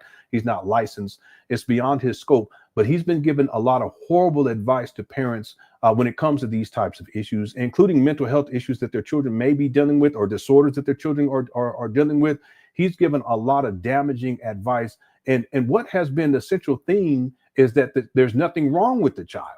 That's been the central theme. Now, it's not always, but that's the central theme. And so there are children who are not receiving the proper services from professionals because of Umar's rhetoric. But thank God that you're a parent who's done the right thing for your child. And I would hope that other parents at some point, they'll realize that Umar is not the person to listen to. There's plenty of professionals that you can go to get proper services from professionals that will help your children. Umar is not the one. He's not qualified. He's not licensed. He's not certified. He plays the role of this great psychologist online. He's nothing more than a poor actor that a lot of people believe in. It's truly unfortunate. Okay. All right. Thank you guys so much for tuning on in. I hope you enjoyed the show. And we reached the goal of 700. Thank you guys so much. Again, like I said, I don't plan on live streaming over this weekend unless Umar goes live. And if he doesn't, we'll pick back up on Monday to cover the other video. And then Tuesday, I have another video where Umar's interviewed and he's in his mama's closet and he gives an update on FDMG. That's going to be a big one. And then by Wednesday of next week, I'll have this next segment available for members only. Okay, so look forward to it. And it'll be 3 parts, but I'll do one next week. I'll do another one next week and then another one the following week. Okay. All right. Thank you guys again for tuning on in. And real quick, Information Man says, brother, I will be breaking this all down this Sunday. Respect to you. Okay. Make sure if you can send me a link to it once you have it set up, and I will promote it on my YouTube page. And what I'll do is whatever time you go live with that, I'll make sure that I don't have anything scheduled on that during that time slot. It'll either be before or it'll be after. Well, it'll probably be before because I'm not sure how long you'll go. That way, people inside that are watching that, I can promote you to in the chat room to head over after that live stream or after that replay is done to head over to your YouTube page to check you out live. Okay, so please let me know and I'll make sure to promote it. Salute to you too. Much respect to you, Information Man. Thank you for the super chat as well. Okay, this was an awesome show. The Cookie Crush chat is awesome. I appreciate y'all. And as we always do,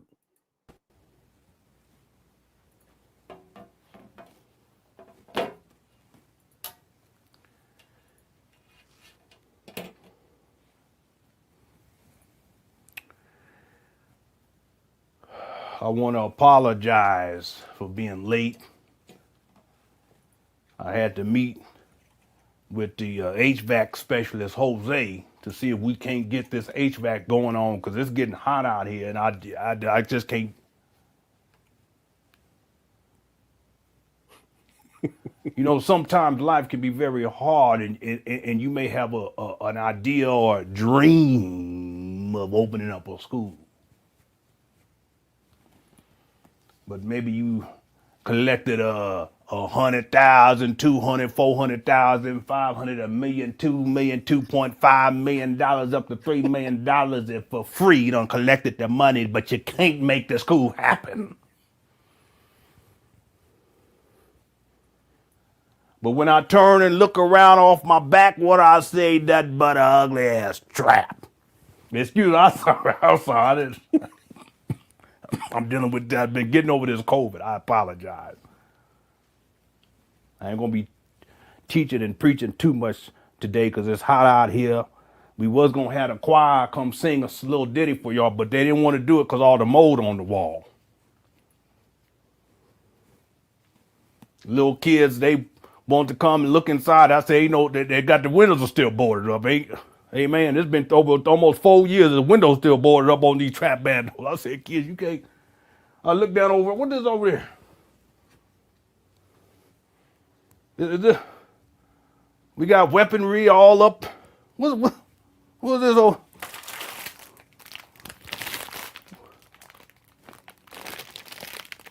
Huh?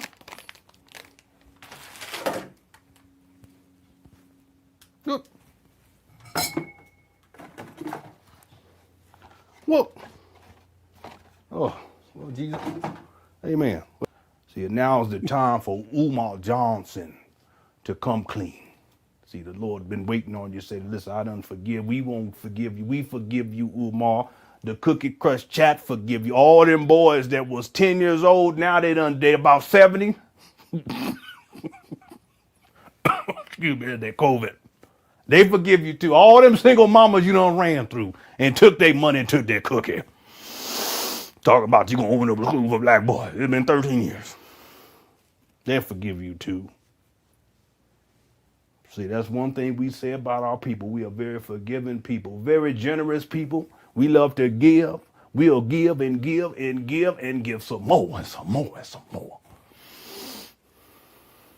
But we also know how to forgive. We do have a musical selection for you all at this time. Amazing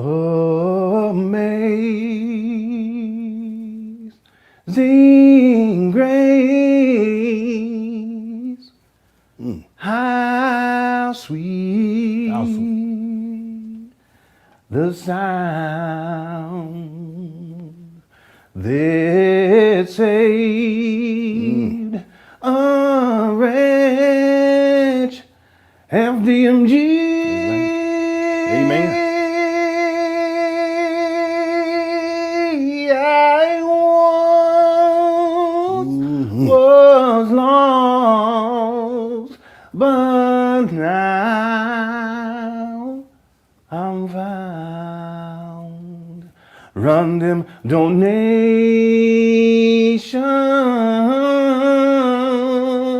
to me. Amen. Amen. All right, Cookie Crush Chat. Thank you guys so much for tuning on in. I hope you enjoyed the show. If y'all hit that like button, you're going to hit it before you head on out the building. I appreciate y'all. Cookie Crush Chat's undefeated. Let's go. FDMG is coming. FDMG is coming. FDMG is coming. It's coming. FDMG is coming. FDMG is coming. FDMG it's coming. It's coming. It's coming. It's coming. It's coming. It's coming. It's coming. It's coming. I put up the wrong one. This is the one where the music keep playing over and over again. I apologize. Anyway, thank you guys so much for tuning on in. Cookie Crush Chat's undefeated. And listen, I love y'all. I appreciate it. I really enjoy hanging out with you guys. Okay. Thank you so much. Also, real quick, thanks to everyone who sent in super chats, or if you sent in CashApp or PayPal. And I hope I didn't miss anyone because I was ganging them again tonight. But I just want to express my gratitude and appreciation for all the support. And Cookie Crush Chat is awesome. Yeah, I do not take you guys for granted. And I'll be talking with y'all real soon. Okay. Love y'all. Take care. Peace.